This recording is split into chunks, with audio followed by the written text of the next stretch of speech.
Alors, je suis là pour te dire que ton Dieu ne t'oublie pas. C'est là le titre de mon message. Ton Dieu ne t'oublie pas. Toi qui es ici, toi qui m'écoutes, d'où que tu reçoives ce message, sache-le, ton Dieu ne t'oublie pas. Et pour cela, nous voulons prendre appui sur ces paroles que le Seigneur Jésus a déclarées à ses disciples et donc à chacun d'entre nous. Parce que nous sommes ses disciples. Dans Jean 14, du verset 1 au verset 3, il est écrit « Croyez en Dieu et croyez en moi. Il y a plusieurs demeures dans la maison de mon Père. Si cela n'était, je vous l'aurais dit. Je vais vous préparer une place. Et lorsque je m'en serai allé et que je vous aurai préparé une place, je reviendrai. Et je vous prendrai avec moi, afin que là où je suis, vous y soyez aussi. » Quelle parole! Et nous savons que ces passages qu'on appelle autrement dit la prière sacerdotale, c'est Jésus, avant sa crucifixion, qui rassemble ses disciples dans cette nuit où il leur parlait cœur à cœur. Il voulait, au travers de ces paroles, que ses disciples soient gravés d'une connaissance qui dépasse ce que l'on voit ou ce que l'on touche, qui dépasse nos sens, mais une connaissance qui est gravée dans la foi. La connaissance qui délivre. Car quand le Seigneur dit « Mon peuple périt faute de connaissance », c'est quand nous sommes livrés tout simplement à nos sens. Et que pour nous, ce qui est vrai, c'est ce que je vois, c'est ce que je touche, c'est ce que je sens. Mais nous oublions les choses premières, les choses déterminantes, les choses invisibles. Et donc nous sommes comme des enfants. Et quand vous êtes là avec votre enfant, qui est aussi une personne comme vous, qui a tous les sens comme vous, qui a aussi de l'intelligence, mais vous savez que votre enfant a besoin de vous, parce que son intelligence manque de sagesse. Et que la sagesse vient des choses qu'on a connues, éprouvées, qui nous font connaître qu'au-delà de nos sens, il y a des vérités qu'il faut prendre en compte dans nos décisions, dans tout ce que nous faisons. Et cette connaissance vient de cette instruction de la foi, car la foi vient de ce que l'on entend. Et ce qu'on entend, c'est la parole du Seigneur. Et donc cette parole, il faut l'entendre. Parce que si tu n'entends pas cette parole, ton intelligence ne sera pas édifiée des choses que tu n'as jamais vues, que tu n'as pas connues avant toi. Mais quand tu entends cette parole, comme Jésus est là en train de parler à ses disciples pour libérer cette connaissance que Dieu donne, l'esprit de prophétie qui te permet de connaître les choses passées, les choses présentes et les choses à venir, afin que tu puisses agir et décider en connaissance de cause. C'est ainsi que tu vas faire la différence. Tout à l'heure, on a entendu cette exhortation sur l'intégrité. Et on a compris au travers de ce qu'on a entendu que parfois le choix de la facilité nous emmène à faire des choses fourbes. Alors que quand tu as cette connaissance, tu sais qu'il y a quelqu'un qui juge là-haut. Il y a quelqu'un qui voit plus que le bout de ton nez. Et donc à partir de là, tu vas commencer à veiller à ce que tu fais et à craindre. Parce que tu sais que la vie vient de loin et elle va loin. Elle dépasse ton histoire. Donc c'est de cette connaissance ici que je vous parle au travers de cette parole que le Seigneur donne à ses disciples. Croyez en Dieu et croyez en moi. Parce que croire en Dieu, tout le monde le fait. Depuis que l'homme existe, il sait qu'il y a quelque chose quelque part. Et donc il croit en Dieu, en des dieux. Ça, tout le monde peut le faire. Mais quand le Seigneur dit « et croyez en moi », c'est que Dieu s'est manifesté. Il n'est pas resté là-haut. Comme il a promis, il est venu.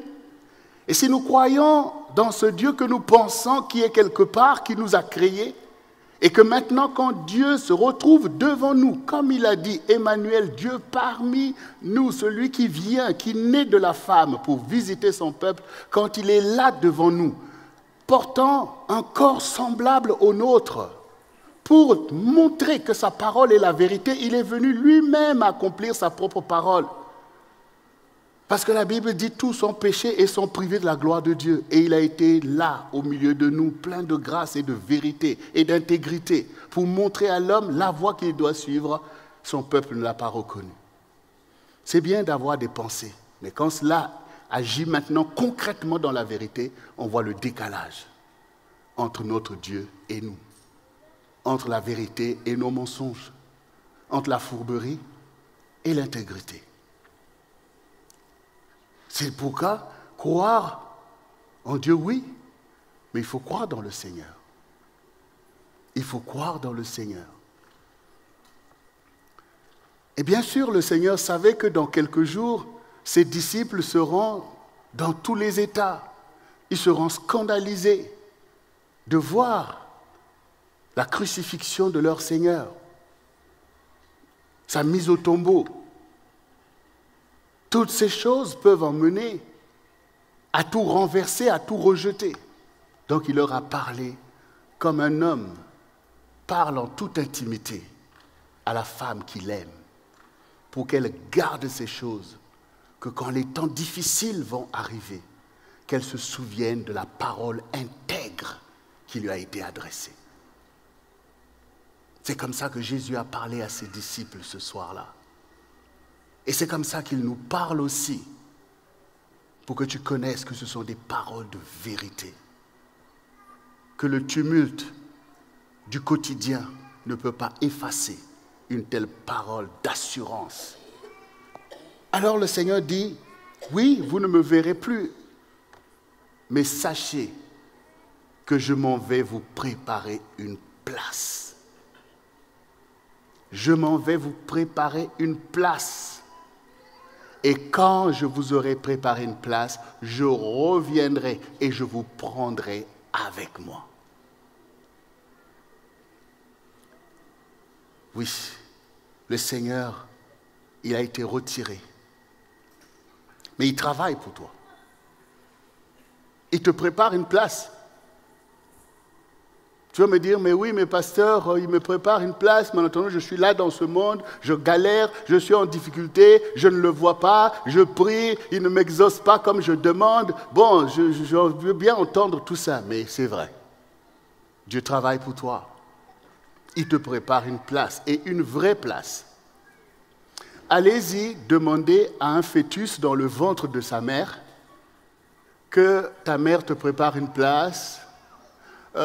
Ton papa va travailler pour que tu aies une belle chambre. Et il y a même tout le monde voilà, qui travaille. Il y a même au CRC, on prie pour toi. Allez-y dire ça au fœtus dans le ventre de sa mère. Il va dire, arrêtez-moi ces chimères-là. Maintenant, je suis là dans le liquide amniotique en train d'essayer d'avoir une position et tout. Parce qu'il ne voit pas ces choses. Et pourtant, c'est vrai. Et pourtant, c'est vrai. Quand l'enfant va naître, il sera reçu dans des bonnes conditions. Il va sentir la chaleur dont on l'entoure, mais il ne sait pas c'est quoi ces choses. Parce que son intelligence n'est pas encore éveillée pour qu'il puisse savoir les choses. Mais au fur et à mesure, l'enfant va commencer à découvrir des visages qui l'ont précédé. L'enfant va commencer à voir tous les soins qui lui sont donnés. L'enfant va voir que, oh, pourquoi ma chambre est bleue? Eh bien, c'est parce qu'on a su que tu étais un garçon et on a mis ta chambre en bleu. Ah bon, il y a tout ça? On a préparé tout ça. Mais pourquoi ma chambre est rose? Ben parce qu'on a su que tu étais une fille, alors on t'a préparé du rose. Mais pourquoi? Ben c'est comme ça. Voilà. Donc il y a des choses qui sont préparées pour nous avant qu'on vienne dans ce monde. Et ce monde existe alors que nous n'étions encore que dans le sein de notre mère ou alors auprès de Dieu. Mais ces choses existent. Toi aussi, il y a des choses qui sont plus importantes pour toi que tu ne vois pas, mais que Dieu prépare pour toi. Il ne faut pas que nous soyons imbus de notre vie d'aujourd'hui. Parce que nous pensons que cette vie d'aujourd'hui-là, c'est ça qui est important. Mais même si Dieu te donne de vivre 100 ans, ou même 120 ans, comme il dit, Mais c'est rien en fait devant l'éternité. C'est rien. Si je veux vivre que pour cette vie-là, c'est rien. Souviens-toi de tous ceux qui sont passés, qui sont morts. Pourquoi ils ont vécu alors? Ils auraient vécu en fait pour rien. Pour quelques années qu'ils ont vécu. Et souvent dans des temps difficiles. Tous les héros de la foi. Regardez ce qu'a été leur vie quotidienne. Alors pourquoi ils auraient vécu ces choses et que pour nous c'est nos héros? S'il n'y avait pas autre chose, pourquoi ils auraient fait tous ces sacrifices-là alors? Toi aussi, souviens-toi. Et même si tu fais le choix, comme disait pasteur Marc ici de la Fourberie, pour toi aussi faire comme les impies. Voilà, vivant, mangeant, buvant, demain nous mourrons. Même si tu fais ces choses, ça va te rapporter quoi en fait? Que plus de mots et de confusion. Et pourtant tu sens que ton âme a de la valeur. Tu sens que ton âme a une valeur qui dépasse ton vécu. Et comment cette valeur va-t-elle se perdre? Pour nous qui avons étudié les sciences, nous savons qu'il y a la loi de la conservation de la matière et donc de toute chose. Un monde si merveilleux serait-il sorti du hasard pour disparaître dans le hasard? C'est quand même gros. Des fois, on se demande où passe la foi des gens. Si nous allons croire à des choses comme ça, qu'on perd la vraie foi en Dieu.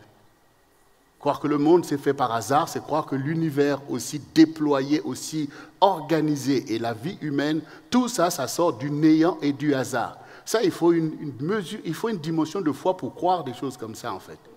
Oui, c'est ça. Mais on préfère croire ça, parce que Satan y travaille. Mais croire dans la puissance de Dieu, qui a fait ces choses avec harmonie, et qui a mis son esprit en nous, par lequel nous aussi on fait des choses. Tu bâtis une maison, tout le monde dit « Ah, cette maison est vraiment belle, quel architecte !» Mais on voit bien que tout ça, nous le tirons de Dieu. Mais on préfère oublier ça. Parce que l'ennemi veut nous conduire effectivement dans les chimères de la pensée. Mais toi, peuple de Dieu, tu sais que ce qui est parfait ne vient pas du désordre, mais vient d'un esprit supérieur qui est l'esprit de ton Dieu. Alors, ce Dieu-là, il te dit qu'il travaille pour toi. Il prépare des choses parce qu'il ne t'oublie pas. Et il voit aussi les réalités dans lesquelles tu as été plongé et il ne t'oublie pas. On a entendu avec Abraham, son chemin a été difficile. Dieu challenge toujours, il dit, va-t'en de la maison de ton père, de ce statu quo, va à tel endroit. Et dans ces conditions parfois incertaines, c'est là que nous découvrons la vraie foi et nous nous appuyons sur des choses qui ne sont pas des choses visibles, mais des choses invisibles. Voilà. Et là, nous pouvons marcher comme des héros de la foi. Et on a parlé aussi de Job, qui aussi au milieu de sa détresse a gardé l'intégrité et Dieu a témoigné en sa faveur. Et il y a aussi un homme qui s'appelle Moïse, qui a conduit le peuple de Dieu. Moïse a découvert son Dieu. Et lui qui a grandi dans la maison de Pharaon, pensant qu'il était fils de la fille de la sœur de Pharaon, en grandissant, il découvre que finalement, ce peuple esclave qui sert en Égypte, c'est son propre peuple. Et que Pharaon, en fait, est l'ennemi de son peuple. Donc avec tout ce qui s'est passé, il a pris la fuite devant Pharaon et il s'est retrouvé là-bas à Madian. Et c'est là qu'il va voir ce buisson ardent et Dieu va lui parler. Et Dieu lui a parlé en lui disant, j'ai entendu les cris de mon peuple en Israël. J'ai entendu les cris de mon peuple, les enfants d'Israël.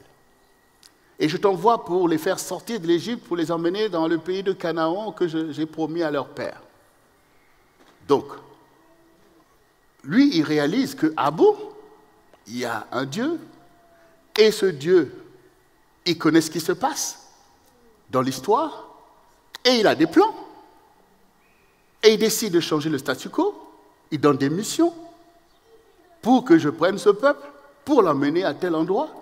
Bon, déjà il redoute, il dit, mais qui je suis pour aller sortir ton peuple? Et Dieu lui dit, je t'ai choisi. Et je serai avec toi. Devant Pharaon, qui a toute une armée, qui est puissant, je serai avec toi. Bon, j'entends tout ça, mais qu'est-ce qui me le prouve? Il dit, mais qu'est-ce que tu tiens dans la main? Je tiens un bâton. Jette-le par terre et le bâton devient un serpent. Voilà. Dieu lui donne des signes pour montrer que Dieu n'a pas besoin d'être là physiquement pour que tu saches qu'il est là. Il produit des choses dans ta vie. Tu as souvent eu des interventions, des choses auxquelles tu sais que ça dépasse le raisonnement. Et Dieu est là, il te montre que je suis avec toi. Et finalement, Moïse a cru. Parce que toi aussi, tu dois croire. Tout commence quand vous croyez. Dieu est le Dieu de croyants. Dieu est le Dieu des croyants. Il n'est pas intéressé par ton intellect, en fait. Toutes tes philosophies, tes raisonnements, ce n'est pas ça qui l'intéresse. Ce qui l'intéresse, c'est la foi. Donc, quand Moïse a cru, alors l'histoire peut commencer. Et quand il est allé en sachant que ce que j'ai entendu, ce que je connais est la vérité, alors le quotidien pouvait changer. Le statu quo va bouger devant cette foi qui agit en toi pour faire surgir du monde invisible les choses dans le monde visible. Moïse devient lui-même un canal d'action pour faire l'histoire. Comme toi aussi, quand tu crois et que les paroles de Dieu que tu reçois deviennent chères, parce que Dieu fait l'histoire au travers de ses fidèles, au travers de ses serviteurs qui croient en lui. Et donc Moïse pouvait bouger le statu quo pour briser le règne de l'iniquité et laisser sortir le peuple de Dieu pour aller vers un territoire où ils seront eux aussi une nation et toutes ces choses. Nous le savons. Et Moïse, qui était le héros de cette épopée du peuple juif, a été néanmoins marqué des choses dont nous parlons aujourd'hui, entre la grandeur de Dieu et parfois la bassesse de son peuple, entre la fidélité et l'intégrité de son Dieu et la rébellion de son peuple. Il a été marqué, aujourd'hui on pourrait dire même traumatisé, mais son Dieu était avec lui. Et ici, au travers de ces paroles que Moïse a proclamées vers la fin de son parcours, nous pouvons comprendre le message que le Seigneur veut nous adresser aujourd'hui. Deutéronome 32, à partir du verset 3, voici ce qui est écrit. C'est Moïse qui parle. « Car je proclamerai le nom de l'Éternel. Rendez gloire à notre Dieu. Il est le rocher. Ses œuvres sont parfaites, car toutes ses voies sont justes. C'est un Dieu fidèle et sans iniquité.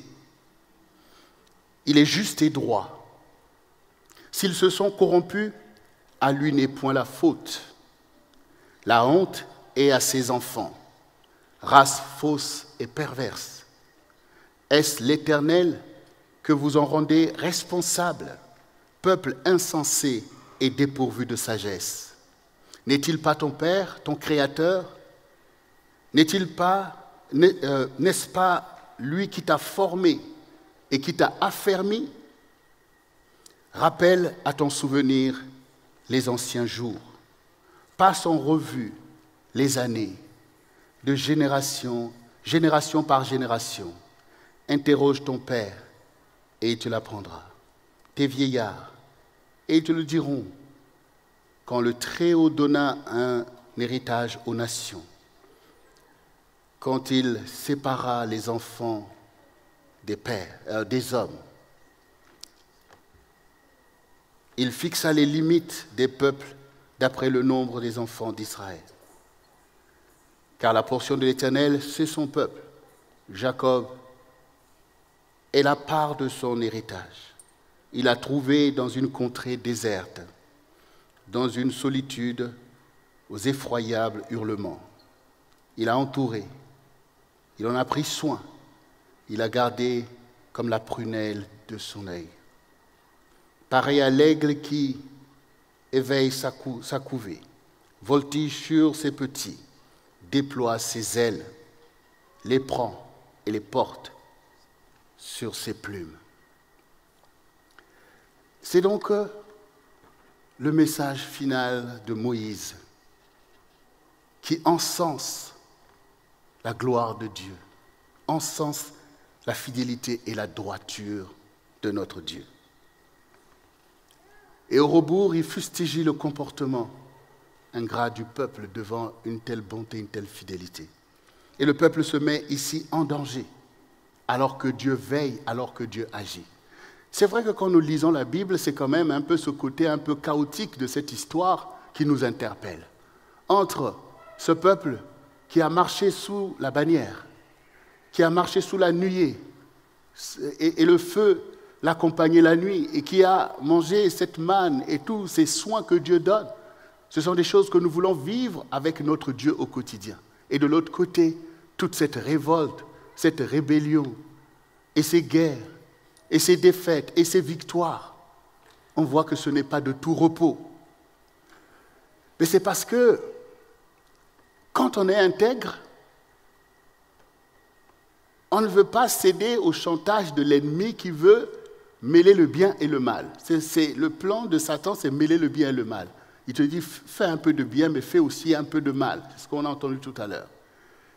Et c'est ce que je dis toujours. Faites attention parce que la puissance de Satan, c'est de mélanger le bien et le mal. Or, pour Dieu, ce n'est pas ça. Pour Dieu, la lumière, c'est la lumière. Les ténèbres, c'est les ténèbres. Pour Dieu, être juste, c'est être juste. Être impie, c'est être impie. On ne mélange pas les deux. Donc, Dieu ne peut pas, par amour pour nous, céder sur les valeurs. Il ne peut pas céder sur sa sainteté. Pour dire, je vous aime, mais vous êtes tellement pécheurs que, bon, d'accord, on met ça entre parenthèses et puis on se débrouille comme ça. Non. Non. Dieu ne cède pas. Et pourtant, par compassion pour nous, il est là avec nous, comme il a été là avec les enfants d'Israël pendant ces 40 ans dans le désert. Et pourquoi 40 ans? À cause de leur tumulte. Dieu n'avait pas besoin de 40 ans pour renverser ses ennemis et donner ce pays à son peuple comme il a promis. Mais à cause du peuple lui-même, toi aussi, Dieu n'a pas besoin de tout ça de temps que tu as besoin pour prendre possession de ce qui est à toi. Dieu n'a pas besoin de tout ça de temps, mais toi, tu en as besoin. Tu en as besoin pour comprendre. Tu en as besoin pour changer.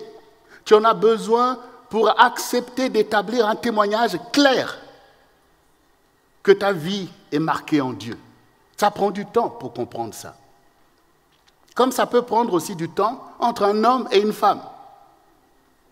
Pourtant, on s'aime, mais on a du mal à rentrer dans les choses parfaites parce qu'on ne cède pas sur beaucoup de choses, ainsi de suite, et on a du mal à rentrer dans quelque chose de parfait. Alors il faut des épreuves, il faut telle ou telle chose pour qu'enfin on décide, qu'on fasse des choix clairs. Nous avons du mal à faire des choix, alors que Dieu, son choix, il est clair, net. Dieu n'a pas besoin de réfléchir comme nous. Parfois, ta réflexion prend 3 mois, 6 mois, 3 ans, et parfois 10 ans. Tu réfléchis sur le même sujet. Ça ne va pas. Non, ce n'est pas Dieu qui tarde. La Bible le dit clairement. Ce n'est pas Dieu qui tarde pour nous exaucer. Mais il désire que tous parviennent à la connaissance de la vérité. Il nous fait parvenir aux choses. Et il veut nous montrer que mais quand vous faites des choix bizarres, mais Satan est dedans. Il faut que vous puissiez séparer. Voilà, il faut que vous puissiez séparer. Quand vous regardez les enfants d'Israël, ils connaissent le vrai Dieu. Et c'est les seuls qui l'ont connu avant, que nous aussi nous ayons la grâce de le connaître. Mais comme on le voit dans l'histoire de Jacob, quand Jacob a épousé Léa et Rachel, et quand Léa et Rachel sont partis de la maison de leur père pour suivre, Jacob, et donc le Dieu de Jacob, il s'est passé un épisode où leur père a rappliqué pour rattraper Jacob sous le prétexte qu'il a pris ses dieux. Tu as pris mes dieux. Et donc, du coup, ils ont été mis en danger parce que Rachel, effectivement, a pris les dieux de son père, les statues qu'elle a pris avec elle. Vous voyez, toujours ce passé-là que tu traînes, qui n'est pas compatible avec ton alliance avec Dieu. Mais par un réflexe, je ne sais pas comment, tu traînes des choses d'un passé préjudiciable pour toi. Et Dieu ne peut pas céder. Et ces choses ouvrent la porte à l'ennemi pour opérer des pillages et mettre ta vie en danger jusqu'à ce que tu comprennes qu'à un moment donné, il faut porter un choix clair. C'est comme une femme maintenant qui est courtisée quand elle grandit et puis maintenant, l'homme de sa vie se lève et qu'elle sait qu'elle est en son temps de rentrer maintenant dans ce qui est parfait, mais que dans ton environnement, il y a toujours ces personnes du passé qui empêchent l'accomplissement des choses parfaites, préparées. Vous voyez? Donc ça peut empêcher, ça peut troubler les choses. Parce que surtout quand ces personnes voient que maintenant tu vas rentrer dans ce qui est à toi, ils vont multiplier du zèle, pas possible quoi. Pas possible. Pour te faire savoir que nous aussi on ne lâche pas. Mais si eux ne veulent pas lâcher, comment ça va se faire? C'est que si toi tu lâches, leur zèle ne sert à rien. Il faut que tu lâches. Il faut que tu lâches. Mais pourquoi le Seigneur est là avec nous alors que, comme nous l'avons chanté tout à l'heure, tu m'aimes encore, nous l'avons chanté que malgré nos fautes, pourquoi le Seigneur est toujours là? Pourquoi lui qui est parfait ne se dit pas que, bon, écoutez, débrouillez-vous? Voilà, c'est quand même ce que font les hommes. Hein. Les gens, quand ils sont là, parfois pour leur intérêt, ben, ils lâchent, quoi. On t'abandonne, débrouillez-vous. Personne ne veut passer sa vie à être là, aider les plus faibles et tout en coupe, et puis boum, tu vas suivre ton intérêt. Pourquoi Dieu ne lâche pas? Mais c'est parce qu'il est intègre. Il est intègre parce qu'il est fidèle. L'intégrité va avec la fidélité et la fidélité avec l'amour. Voilà. Et c'est pour ça qu'il travaille. C'est pour ça que lui n'oublie pas. Il dit, je connais les projets que j'ai formés sur vous. Et l'intégrité de Dieu, la sainteté de Dieu fait qu'il ne peut pas se départir de ses projets. Il ne peut pas se départir des objectifs et de ses appels. Voyez? Ouais. C'est comme un homme intègre ne peut pas se départir de l'amour qu'il a porté pour une femme. Et c'est valable aussi pour une femme. À cause de cet amour qui est véritable et saint, tous les combats sont possibles à ce moment-là.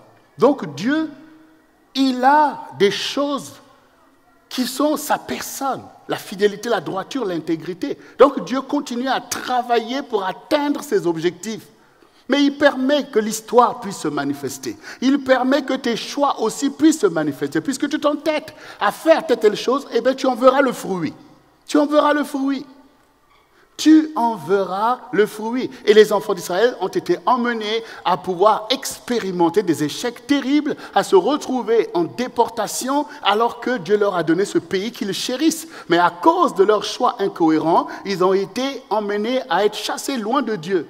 Mais le Seigneur leur a toujours dit, mais quand vous aurez fait toutes ces choses que je vous dis de ne pas faire et que vous allez vous retrouver vaincus par vos ennemis et déportés dans d'autres nations, si là où vous allez vous retrouver au milieu des autres nations en servant du bois et de la pierre et toutes ces choses et que vous avez commis toutes ces choses abominables, si vous vous souvenez de moi et que vous déclarez avec vérité que l'Éternel est vivant et que vous vous repentez de vos voies, je viendrai vous chercher de là et je vous ramènerai sur la terre d'Israël. Et c'est ce qu'il a toujours fait. Nous en sommes témoins. Nous en sommes témoins. Ton Dieu ne t'oublie pas en fait. Et cette fidélité de Dieu, nous le voyons avec la parabole de l'enfant prodigue. Et là nous voyons bien que Jésus-Christ est Dieu, puisqu'il dit les mêmes choses. Regardez dans la parabole de l'enfant prodigue, il montre bien que Dieu a deux fils, le père a deux fils, et le fils cadet s'est éloigné de la maison de son père en disant « Donne-moi ma part de bien et je vais aller moi-même vivre ma vie ». Et quand maintenant l'enfant est parti, il est allé loin de la présence de son père. Mais nous voyons que cet enfant qui a tout perdu, comme toi aussi, avec tous les dons que Dieu te donne, les talents, tu t'en vas dans le monde. Et le diable n'attend que ça pour récupérer ce qui est à toi. Et cet enfant s'est retrouvé tout à coup dans la crise. Parce que le monde est un monde de crise, parce que c'est un monde de pillage. Il s'est retrouvé dans la crise. Mais qu'est-ce qui a été le salut de cet enfant? C'est qu'à un moment donné, il s'est souvenu que chez mon père, ce n'est pas comme ça. Que chez mon père, il y a la droiture et même les travailleurs, ils vivent dignement. Chez mon père, il y a d'autres valeurs que ce que je vois ici à Las Vegas, dans ce monde. Donc l'enfant s'est souvenu et c'est pour ça que c'est important de se souvenir des choses utiles et importantes. Cet enfant aurait pu mourir dans la désolation, dans des conditions ingrates et mettre son âme en danger. Mais il s'est souvenu que non, mon père, il est bon. Mon père, il est ceci. Mon père, parce que Satan s'oppose à ce que tu te souviennes de ton Dieu, que tu te souviennes des personnes qui te sont chères, pour continuer à alimenter la confusion, t'emmener loin de tes repères, loin de là où tu dois au contraire t'affermir. L'enfant s'est souvenu, il s'est souvenu. Alors il a pris une résolution. Et Dieu dit, à tes résolutions répondra le succès. Dieu permet ces choses. Il s'est souvenu, comme Dieu aussi veut que tu te souviennes. Et maintenant, cet enfant dit, demain je me lèverai très tôt. Et je retournerai vers mon père. Et je vais me repentir. Je vais lui dire, Père, j'ai péché contre le ciel et contre toi. Je ne suis même plus digne d'être appelé ton fils, mais reçois-moi comme l'un de tes mercenaires, comme l'un de tes serviteurs, parce que maintenant, je suis prêt à te servir, parce que je veux retrouver quand même des conditions dignes. Et quand maintenant, cet enfant revient, en se disant, bon, j'espère que mon père va au moins m'écouter. Parce que humainement, on sait que ce n'est pas toujours le cas. J'espère que mon père va au moins m'écouter mon discours que je vais lui dire pour montrer que je suis désolé. Et quand maintenant il arrive, il voit que son père court vers lui. Ça, c'est déjà une surprise. Il court vers moi, qu'est-ce qui va se passer? Mais il voit que son père court vers lui avec amour, l'embrasse et n'écoute même pas ce qu'il dit et donne des ordres. Voyez, enlevez ces vêtements sales sur mon fils, tuez le veau gras. Donc, on voit que le père déploie tout un protocole d'accueil. Mais cela témoigne quoi? Que son père ne l'a jamais oublié. Cela témoigne que son père ne l'a jamais oublié. Ton père ne vient pas dans tes histoires, dans tes impuretés, puisque ce que tu as choisi de faire, mais il connaît en fait. Il connaît toutes choses. Il te voit. Il te voit dans tes choix. Il voit que tu as accompli tes choix, tu mets du zèle dans ça, tu es dans tes péchés, il le voit. C'est ton choix. C'est ton choix, il le voit. Il voit aussi la désolation. Il voit que tu souffres des choses que tu n'avais pas à souffrir. Il voit que tu perds ton identité. Ton Dieu te voit et il est désolé. Il est désolé de voir qu'un prince se retrouve dans du n'importe quoi, une princesse se retrouve dans des conditions indignes. Ton Dieu le voit et il est désolé. Dieu est désolé de voir les expériences que nous faisons, des expériences indignes et dangereuses pour nous. Ton Dieu le voit. Et il soupire, se dit non, un jour il va se souvenir. Un jour, elle va se souvenir. Parce que ton Dieu se souvient. Et il soupire à ce que quelque chose se passe. Mais il voit comment ton ennemi te malmène de tromperie en tromperie, des choses toujours encore de plus farfelues et délirantes.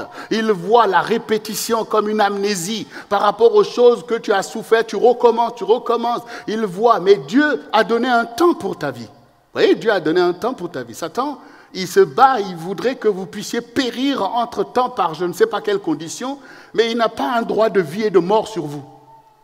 Ce qui fait que le temps que Dieu a donné, c'est aussi le temps pour la manifestation de la grâce et de la miséricorde. Ça veut dire que pendant ce temps de miséricorde, de grâce que Dieu a donné, Dieu comme un père, les parents aussi savent que leurs enfants vont faire des bêtises, mais ils sont engagés à emmener leurs enfants jusqu'à tel terme. Ils ont cette patience-là. Donc Dieu aussi a un temps dans lequel il est prêt à tout te pardonner. Et Satan veut occuper ce temps jusqu'à ce que tu ailles à un terme négatif. Et donc, dans la parabole de l'enfant prodigue, nous voyons que si nous nous souvenons, si nous avons assez de toutes ces choses mauvaises que nous vivons. Et c'est toutes ces choses indignes, et c'est toutes ces choses fourbes, cette vie corrompue qui nous met nous-mêmes dans le délire. Si nous nous souvenons que non, chez Dieu ce n'est pas comme ça, avec Jésus ce n'est pas comme ça, et que le Seigneur dit à tes résolutions répondra le succès, et que tu dis non, je vais me lever très tôt le matin, je ne veux plus écouter des discours farfelus. Très tôt le matin, je vais repartir d'où je suis tombé, d'où je suis venu, vers mon Père, qui a des valeurs d'amour, de paix, de justice, des choses que je dois apprendre pour apprendre à mes propres enfants, pour qu'ils ne soient pas, qu'ils ne périssent pas avec le monde. Si tu t'humilies avec vérité, pour savoir que Dieu n'est pas contre toi, mais au contraire, il est pour toi, et que les choses qu'il t'enseigne, même si ça te dérange, mais ce sont des choses intègres, ce sont des choses vraies. Ce sont des bons conseils, comme les enfants qui se rebellent vis-à-vis de leurs parents. Ils disent, oui, mon père est ceci, mais tu ne peux pas démontrer qu'il a tort. Tu ne peux pas démontrer que ta maman, ce qu'il te dit là, ce n'est pas des choses pour ton avenir, pour ta protection. Mais parce que toi aussi, tu entends les vents de ce monde, toi aussi, tu veux aller t'éclater, mais tes parents disent, non, tu ne vas pas faire telle chose, tu ne vas pas faire telle chose. Oui, ça te dérange, mais tu ne peux pas démontrer que ces choses ne sont pas à ton avantage. Si tu t'humilies, si tu reviens vers le Seigneur, tu seras toi aussi surpris de la bonté de Dieu envers toi. Tu seras surpris de voir que, mais il n'a pas vu tout ce que j'ai fait. Il n'a pas vu comment je l'ai renié. Il n'a pas vu tout. Il a bien vu. Souvenez-vous de Jésus lui-même. Parlons à son disciple le plus farouche, Pierre. Il dit, mais demain, tu vas me renier en fait. Tu vas me renier 3 fois. Mais non, c'est pas possible, Seigneur. Et c'est arrivé. Mais le Seigneur lui dit, voilà, quand tu reviendras à toi, affermis tes frères. Affermis tes frères. Quand tu reviendras à toi, c'est-à-dire à la connaissance que non, c'est le Seigneur. C'est le Seigneur. Quand tu vas te repentir, revenir à toi, c'est te repentir. C'est ça, revenir à toi. Revenir aux choses que Dieu a déjà mis en toi, comme les parents, ils enseignent à leurs enfants, écoute telle chose, fais telle chose, parce qu'ils savent qu'un jour, on ne sera plus là. Mais l'enfant, certainement, il se souviendra, quand il sera en danger, il se dira, ah, mon père avait dit, ma mère avait dit, et ça va le sauver à un moment donné. Dieu aussi, au travers de ça, te montre. Parce que quand le diable t'emmène dans l'erreur, il veut t'enfermer dans la culpabilité. Il veut dire, oh, mais toi tu es malsain, toi tu es voleur, tu es menteur. Tu ne peux même pas t'approcher de Dieu. Mais Dieu ne peut même pas t'écouter. Tout ce qu'il veut, là, si tu vas vers Dieu, il va te frapper. Il faut que tu... Voyez, c'est la loi de la mafia. Oui, c'est la loi de la mafia. Quand tu rentres dans la mafia, il ne faut pas croire que tu vas sortir comme ça. Il y a tout le chantage pour te dire tu dois fonctionner, mon gars. C'est comme ça que le diable agit. Et c'est pour ça que nous bénissons le Seigneur que sa parole ait été gravée dans un livre. Que tu dois lire tous les jours de ta vie. Même si tu sens que je ne suis pas encore disposé à faire... Ce n'est pas une histoire de religion de ceci. Non, c'est une histoire de connaissance de la vérité. Tu dois lire la parole de Dieu. Oui, tu dois lire la parole de Dieu. On est là, on se débat pour que cette connaissance soit l'héritage du peuple de Dieu. Lis cette parole. Même si tu ne vois pas ceci, tu ne vois pas, lis cette parole. Dieu n'est pas seulement le Dieu des assemblées, il est le Dieu des nations. Et il parle à tout homme. Cette parole s'adresse à tout homme. Et si nous sommes honnêtes, nous saurons que même les lois de nos pays, toutes ces choses, la démocratie, ça sort de la parole du Seigneur. Voilà, c'est ça aussi la vérité. Il faut aussi être dans la vérité. On est là, on encense soi-disant nos écrivains, nos ceci, nos cela. Mais allez-y lire la Bible, c'est le premier livre qui a été écrit. Voilà, pour reconnaître la bonté et la fidélité de Dieu envers l'être humain qu'il a créé. Et son désir de le faire marcher sur la voie droite, de le sauver, de le délivrer. Oui, bien-aimé, il faut sortir de la culpabilité. Si tu as commis une faute, ne te condamne pas toi-même, mais relève-toi. Ton Dieu a la provision pour te sanctifier. Tous sont péchés et sont privés de la gloire de Dieu. Ça ne veut pas dire que je vais rester loin de la gloire de Dieu, mais on va s'humilier pour obtenir ce qui a été disposé pour ceux qui s'humilient, qui connaissent qu'on a besoin d'un sauveur. Quand tu n'es pas fort pour faire face à tes ennemis, tu fais quoi? Tu appelles quelqu'un de plus fort que toi. Et la personne qui est plus forte que toi, c'est le Seigneur Jésus. Quel que soit l'état dans lequel se trouve ta vie, sache que cette vie est précieuse. Cette vie est précieuse. Cette vie est précieuse. Pour que l'or brille, pour que tu ailles acheter, on l'a pris là, dans la poussière. On est allé chercher, ceux qui ont la connaissance sont allés chercher en extrait ce qui n'est pas bon et ils en ont fait un métal que tu es prêt à dépenser, je ne sais pas combien de milliers d'euros pour avoir cette bague, cette médaille. Les diamants, on les trouve là-bas dans la boue, quelque part, on va chercher. Peu importe ce qui est devenu ton histoire, ce que Dieu a fait, c'est-à-dire le toi, l'âme qu'il a mise en toi et l'esprit, c'est précieux. Ne laisse pas ces choses être détruites par les mensonges de l'ennemi, mais reviens sur le droit chemin et le Seigneur se fera le plaisir d'être ton sauveur et ton rédempteur.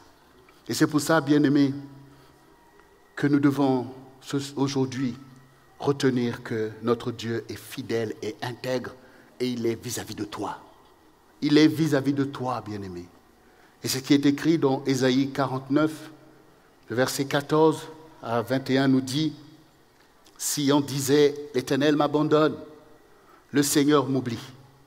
Une femme oublie-t-elle l'enfant qu'elle allaite? N'a-t-elle pas pitié du fruit de ses entrailles?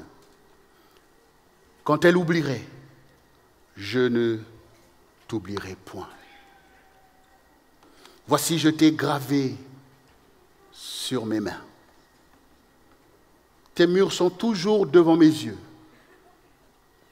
Tes fils accourent. Ceux qui t'avaient détruite et ravagée sortiront du milieu de toi. Porte tes yeux alentour et regarde. Tous s'y s'assemblent. Ils viennent vers toi. Je suis vivant, dit l'Éternel. Tu les revêtiras tous comme une parure. Tu t'enceindras comme une fiancée. Dans tes places ravagées et désertes, dans ton pays ruiné, tes habitants seront désormais à l'étroit, et ceux qui te dévoraient s'éloigneront.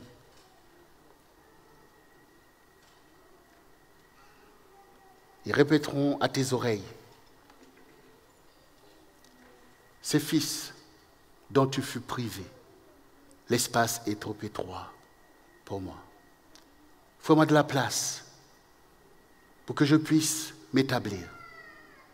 Et tu diras en ton cœur qui me les a engendrés. Car j'étais sans enfant, j'étais stérile, j'étais exilé, répudié, qui les a élevés. J'étais resté seul, ceux-ci, d'où étaient-ils?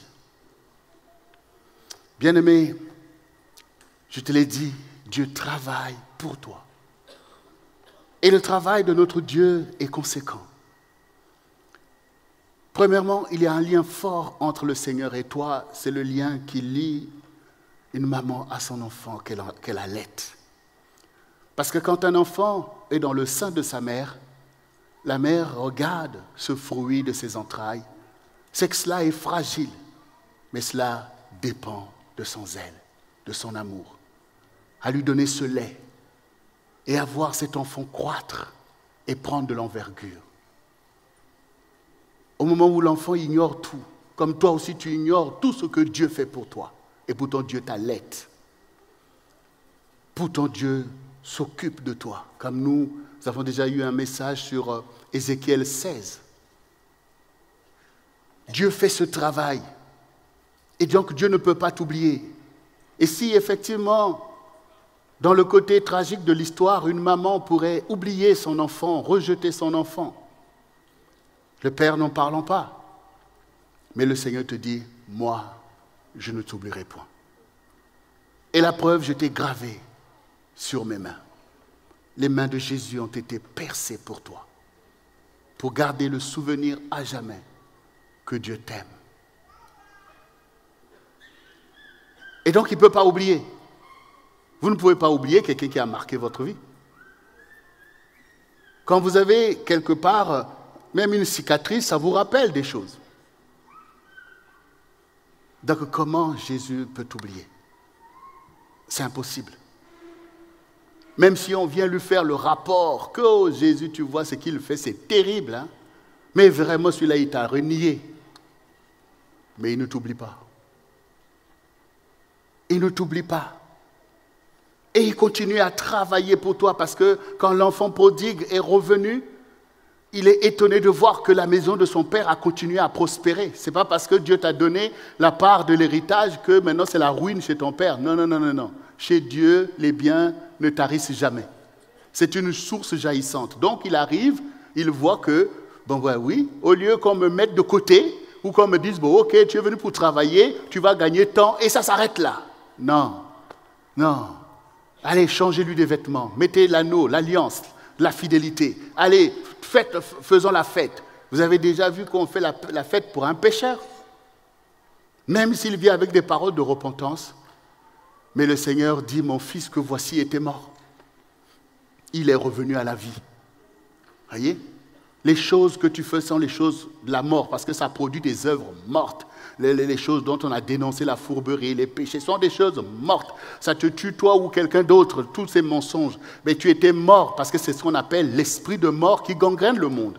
Et donc ce sont des actions de mort. Mais maintenant que tu abandonnes ces choses, eh bien, tu es revenu à la vie. Quand tu viens devant le Seigneur, quand tu es sorti des ténèbres, pour Dieu, c'est comme si tu es revenu à la vie, revenu à la lumière. Et donc, la vie va encore jaillir au milieu de toi. La lumière va encore jaillir pour que toi aussi, tu te lèves, que tu témoignes, que tu encourages les autres. Et ton choix, il a porté. Ton choix, il a porté. Donc, le Père dit non. Alors, on ne va pas faire la fête alors que mon fils, que voici, était mort. C'est une grande perte. C'était une grande perte. Et maintenant que j'ai gagné, qu'il est revenu à moi, c'est un gain. Si quelque chose est une perte, quand tu le perds, on est là à dire, oh vraiment c'est terrible, j'ai perdu telle chose, j'ai perdu telle chose. Tout le monde entend que tu te plains, vraiment j'ai perdu. Par la grâce de Dieu, tu as retrouvé ce que tu as perdu et tu n'es toujours pas content. Tu devais être aussi content, oh vraiment, mais qu'est-ce qui t'arrive? J'ai gagné ce que j'avais perdu. Et toi, on me dit, ah ben on a vu que ton fils, oh mais celui-là, lui il m'a fait ça. Non, il ne faut pas se souvenir en mal. Et donc le Père a dit, non, mon fils est revenu à la vie. C'est une grande joie, on a gagné dans le ciel, il y a une joie, réjouissons-nous. Et quand le fils aîné est revenu, il entend la fête. Mais j'entends la fête à la maison, qu'est-ce qui se passe? Il dit, mais ton père a tué le veau gras, ton père est dans une joie. Pourquoi? Mais parce que ton frère, qui était parti dans le pays lointain, est revenu et il est content de l'avoir retrouvé en vie. Quoi? Mais ce n'est pas possible, c'est injuste. C'est pour ça que Moïse précise que Dieu est droit, juste et intègre. Parce que nos conclusions pourraient faire croire que Dieu n'est pas juste. Et là, vous voyez, le fils aîné, mais ce n'est pas juste. Lui qui a pris son argent, ta part de ton héritage, est allé le dilapider avec les prostituées. Et c'est pour lui que tu fais la fête. Et moi, je suis là, je te sers. Tu ne m'as pas donné un chevreau pour ceci. D'abord, le père rappelle à l'enfant, mais tout ceci, c'est à toi. Parce que souvent, nous sommes là à soupçonner les choses, à penser à la place des autres. Non, ça ne sert même pas que je demande à mon père, il ne va pas me donner. Ça, ce sont tes conclusions. Et c'est comme ça qu'on crée un monde dans nos pensées et on affecte à des gens des choses qu'ils n'ont pas manifestées. Lui, il est méchant. Lui, il est vraiment jaloux.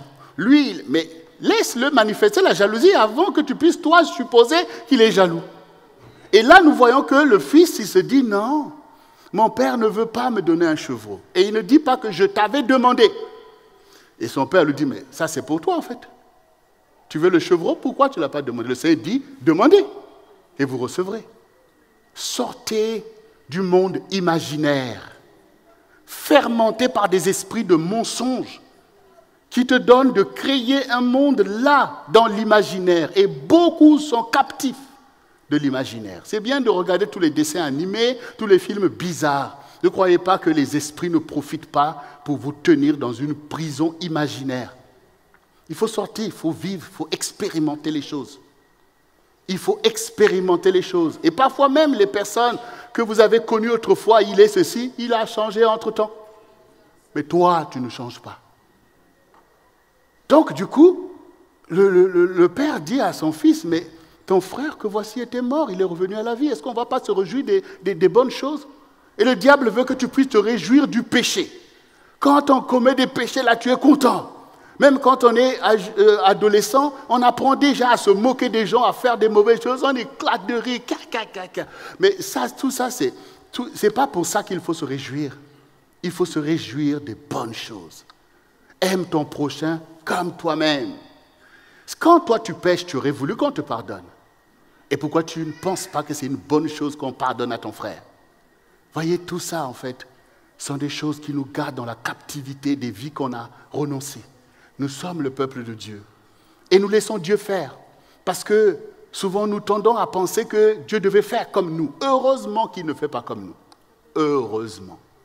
Heureusement. Quand tu es fâché contre quelqu'un, tu penses que Dieu aussi est fâché contre lui. Mais tu seras surpris quand Dieu va lui faire du bien. Ça donne une bonne leçon.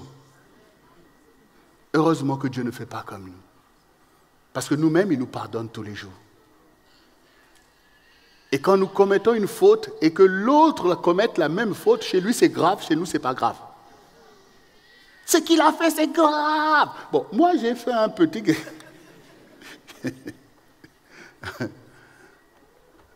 Mon fils que voici était mort, il est revenu à la vie, on va se réjouir. On va jouer nos instruments. Et c'est pour ça que quand vous voyez des gens qui reviennent à la vie, on est là pour ça. Jésus est là pour ça. L'Église est là pour que les pécheurs sortent des ténèbres et viennent à la lumière, qu'ils n'aillent pas périr au milieu de ces choses pour se retrouver loin de Dieu. Mais que ces personnes aussi, à un moment donné, se souviennent de la bonté de Dieu pour venir vers les plans de Dieu préparés pour eux, car le Seigneur dit, je connais les projets que j'ai formés sur vous. Donc, Jésus-Christ a accepté que ses mains soient marquées du sceau de la fidélité envers nous, son côté soit percé, ses pieds soient percés, afin que là-haut dans le ciel, il y ait cet agneau de Dieu qui rappelle l'amour de Dieu pour chacun d'entre nous. Que les anges voient un tel sacrifice que notre Dieu a fait, parce que quand les anges ont péché avec Lucifer, ils ont été évincés à jamais de la présence de Dieu. Ils ont été précipités. Et l'homme aurait pu mériter aussi ce sort. Mais les anges étaient étonnés de voir combien Dieu aime l'humanité. Pour aller se sacrifier lui-même, s'humilier jusqu'à la mort. Lui, le Dieu vivant, pour l'amour de l'humanité. Et au milieu de ça, tu vas laisser le diable te faire croire que Dieu te rejette, que Dieu te condamne, que de Dieu tu n'es pas la famille, que tu ne peux pas revenir d'où tu es sorti, que tu ne peux pas abandonner le commerce du diable pour revenir, pour que ton âme retrouve la paix. Vous savez, quand vous vivez, votre âme expérimente tout ce que vous vivez. L'âme, c'est comme un buvard. Tu vas vers la drogue, ben, l'âme va rentrer dans ça. Il pense que c'est ça, c'est la destination que tu lui donnes. Mais si tu péris au milieu de tout ça, si vous périssez au milieu des œuvres des démons, vous allez vous retrouver avec les démons. Parce que votre âme ira aveuglément vers là où vous l'avez orientée. Mais si vous vous repentez et que vous montrez à votre âme que non, c'est de Dieu que tu appartiens, que c'est Dieu que j'aime, je me tourne vers Dieu, quand vous allez quitter ce monde alors que vous n'avez plus d'intellect pour réfléchir, votre âme ira tout droit vers là où vous l'avez envoyé. C'est ça en fait. C'est pour ça que le Seigneur dit, choisis, qu'est-ce que tu veux faire? Comment ton âme va aller à un endroit que tu n'as jamais aimé? Même si Dieu t'aime, mais toi tu n'aimes pas. Comment ton âme, une fois que tu as fini, on dit on rend l'âme. Tu rends l'âme à qui? On rend l'âme à qui en fait? Quand c'est fini, que le souffle sort, c'est fini. Le corps qui est là, c'est un cadavre, c'est fini. Adama, c'est fini. L'histoire est terminée. Ton âme va aller où? Si tu t'es tourné vers la lumière, si tu as confessé le nom de Jésus, ton âme ira vers Jésus, ce qu'on a vu au début, non? Que je m'en vais vous préparer une place. Et quand je serai allé vous préparer une place, je reviendrai. Ça veut dire par son esprit, il nous prendra. Et si nous sommes à la fin où Jésus va revenir, nous allons monter, comme dit la Bible. Donc ton âme ira vers celui que tu l'as destiné, comme le cœur d'une femme va vers l'homme qu'elle a choisi. Le cœur de Jocelyne Goma va vers David Goma. Mais je vous le dis, vous n'avez même pas besoin, lorsqu'elle est là, qu'elle se repose, ou pas, son âme c'est David.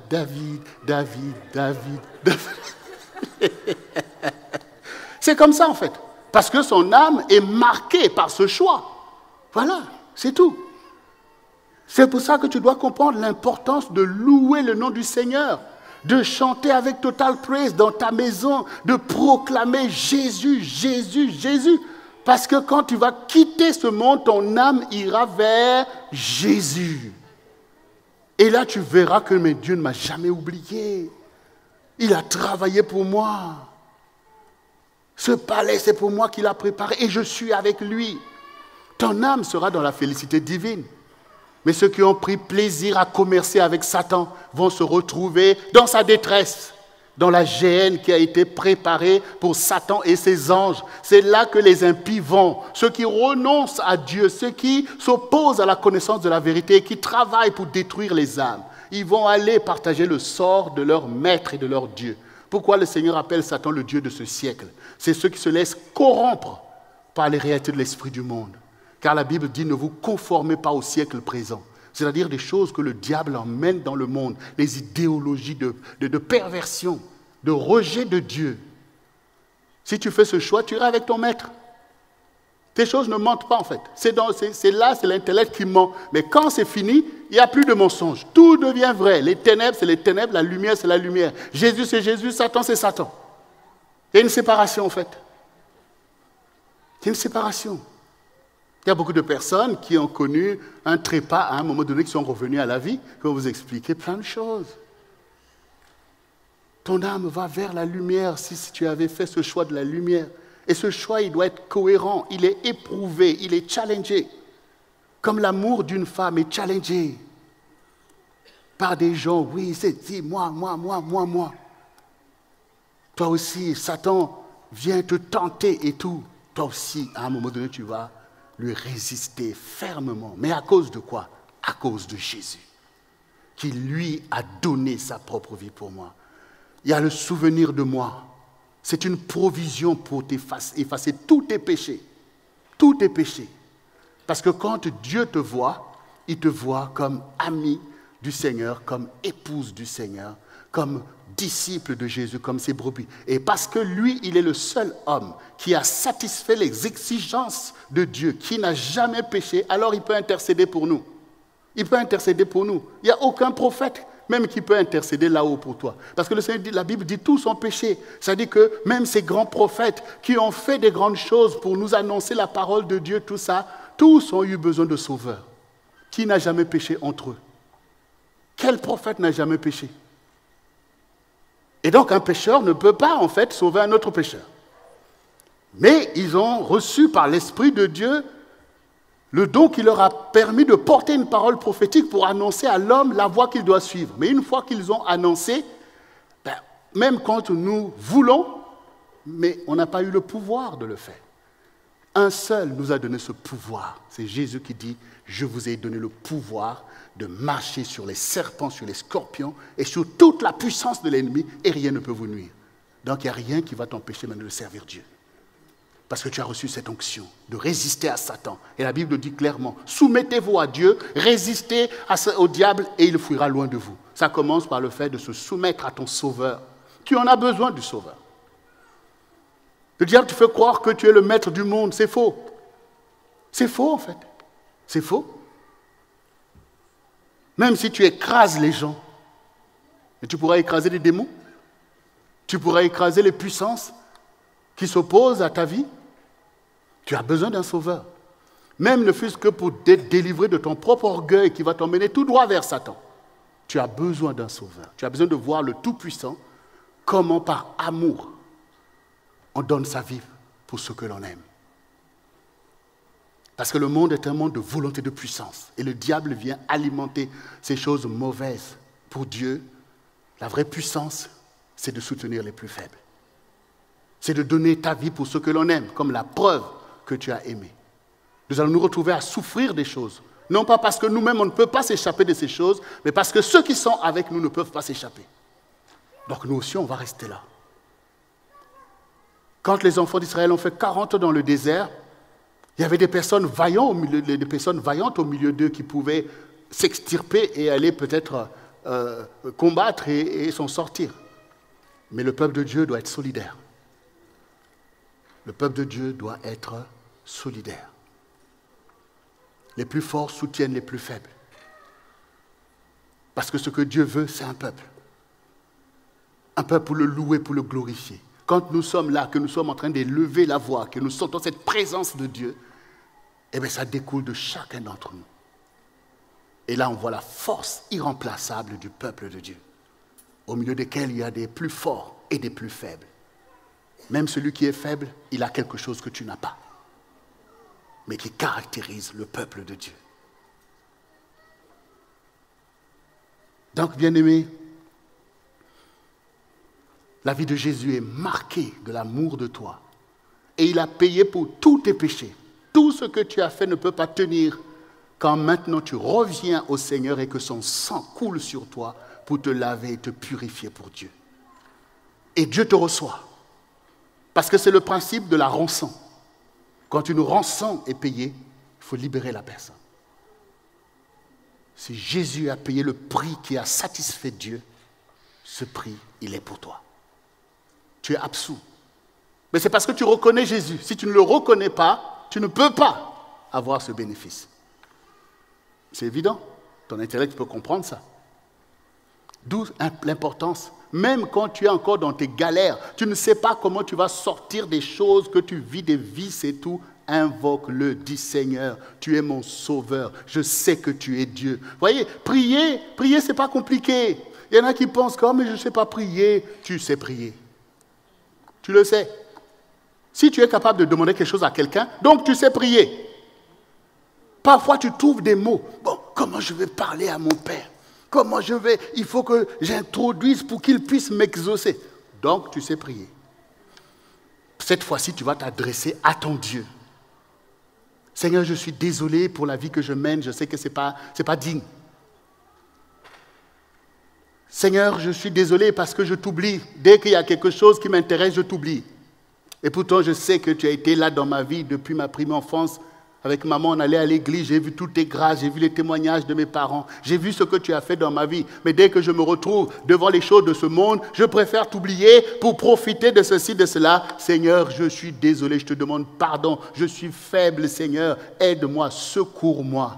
Ça compte au milieu de tous les discours que tu fais. Ces petites paroles vont faire la différence. Vont faire la différence. Jésus n'est pas venu pour nous juger, pour nous condamner. Pour lui, nous sommes ses petits. Voilà. Il est le sauveur de qui veut un sauveur. Voilà. On ne t'a pas dit de réciter les 44 prières ou je ne sais pas quoi. On te dit d'ouvrir ta bouche et souviens-toi qu'il y a un Dieu pour toi. Et qui t'aime, qui a le pouvoir de changer la donne. Il faut revenir à la vraie connaissance de notre Dieu et non pas à des dogmes, à toutes sortes de choses qui font peur et parfois à raison. Dieu est là, disponible, et sa parole est la vérité. Et Dieu sonde les cœurs et les reins. Il reconnaît de loin la vérité, l'intégrité. Même de tes faibles paroles, il sait que, au fond de toi, tu es touché et que tu as besoin d'aide. Comme Dieu n'est pas impressionné par des grandes prières qu'on peut faire devant les gens, on élève la voix, on lit la Bible et on voit tout ça en fait. Non. Laisse-toi toucher par la parole et parle au Seigneur. Parle, dis Seigneur, je reconnais que tu es Dieu et que tu peux me sauver. Et il va le faire. Alors c'est alors que nous revenons toujours à ce passage, combien central pour chacun d'entre nous. Jean 10, à partir du verset 10. Le voleur ne vient que pour dérober, égorger et détruire. Moi, je suis venu afin que les brebis aient la vie et qu'elles soient dans l'abondance. Je suis le bon berger. Le bon berger donne sa vie pour ses brebis. Mais le mercenaire qui n'est pas le berger et à qui n'appartiennent pas les brebis voit venir le loup, abandonne les brebis et prend la fuite. Et les loups les ravit et les dispersent. Le mercenaire s'enfuit parce qu'il est mercenaire et qu'il ne se met pas en peine des brebis. Je suis le bon berger, je connais mes brebis, et elles me connaissent, comme le Père me connaît et comme je connais le Père. Et je donne ma vie pour mes brebis. J'ai encore d'autres brebis qui ne sont pas de cette bergerie. Celles-là, il faut que je les emmène. Elles entendront ma voix et il y aura un seul troupeau et un seul berger. Un seul troupeau, un seul berger. Satan fait des choses. Et ce qu'il fait, c'est de te séduire, de te manipuler, de te remplir de convoitises, te faire croire que, voilà, toutes ces choses vont faire ton bonheur. Et tu peux même croire qu'il est ton ami, comme beaucoup de gens qui t'entourent, qui te font croire qu'ils sont tes amis. Mais le Seigneur te dit qu'ils ne sont là que pour dérober. Et ils vont dérober des choses précieuses que tu ignores. Des choses précieuses que tu ignores. Satan va utiliser l'argent pour soutirer ce qu'il y a de plus cher que l'argent. Par exemple, ta paix. Ta paix. Tu es sorti de la paix qui t'a toujours caractérisé pour rentrer dans des trafics, dans des trucs qui jettent ton âme dans le délire et la confusion. Tu as perdu quelque chose de précieux. Parce que la paix est au-dessus de tout. C'est ça qu'il vole en fait. Il va voler ton intégrité. Il va le voler. Comme on a entendu, il va voler toutes ces choses. Et donc quand Jésus dit, comprends, il ne vient que pour ça, il veut te séduire, il dit oui, c'est toi, c'est ton tour. Et comme nous voyons aujourd'hui, il y a beaucoup de coachs qui vont te dire, oui, on va t'aider à avoir la meilleure version de toi-même. Tout ça, toujours l'égocentrisme, toujours l'individualisme qui a causé tant de dégâts à notre génération. Mais le Seigneur dit exactement le contraire. Aime ton prochain comme toi-même. Il n'y a pas de plus grand amour que de donner sa vie pour ceux que l'on aime. Ce sont les valeurs de la vie éternelle. Ce sont ces choses-là qui te rendent vraiment grand au milieu du peuple de Dieu et dans l'histoire. Tout ce que tu fais, tout ce que tu donnes. Satan vole ces choses. Et après, il va détruire. Il a déjà détruit beaucoup de choses autour de toi. Ta famille, ton couple, même tes vraies amitiés, il a détruit. Et il t'entoure des fausses amitiés. Et il crée une ambiance de délire. On est là, on kiffe, on est là. On ne sait même pas de quoi on kiffe en fait. C'est un enchanteur. Il joue une musique pour te garder dans l'euphorie. Et au milieu de ça, il emmène la boisson, la drogue. Tout ça pour que tu ne te souviennes pas. J'aimerais que vous sachiez de quoi je parle. Satan crée un environnement pour que tu ne te souviennes pas de la vérité. Et pour que tu ne saches pas ce que tu as perdu. Tu es toujours en train de courir vers des choses qu'on te dit, ah tu y étais presque. Vous voyez, ça dit que là tu vas gagner ça. Et puis tu arrives là, oh bon, finalement, mais tu étais presque, continue. Là vraiment tu étais un bon élément, tu vas y arriver. Et ça n'arrive jamais. Parce que le voleur ne vient que pour dérober, égorger et détruire. Si tu regardes bien dans cette histoire, ceux qui ont marché avant toi sont déjà morts. Mais le Seigneur dit, mais moi je suis venu pour que les brebis aient la vie. Vous voyez, Jésus est venu. Et la Bible dit, n'aie pas honte de ton Dieu. Celui qui aura honte de moi, moi aussi j'aurai honte de lui devant les anges. Parce que Satan emmène dans ce monde le renversement des valeurs.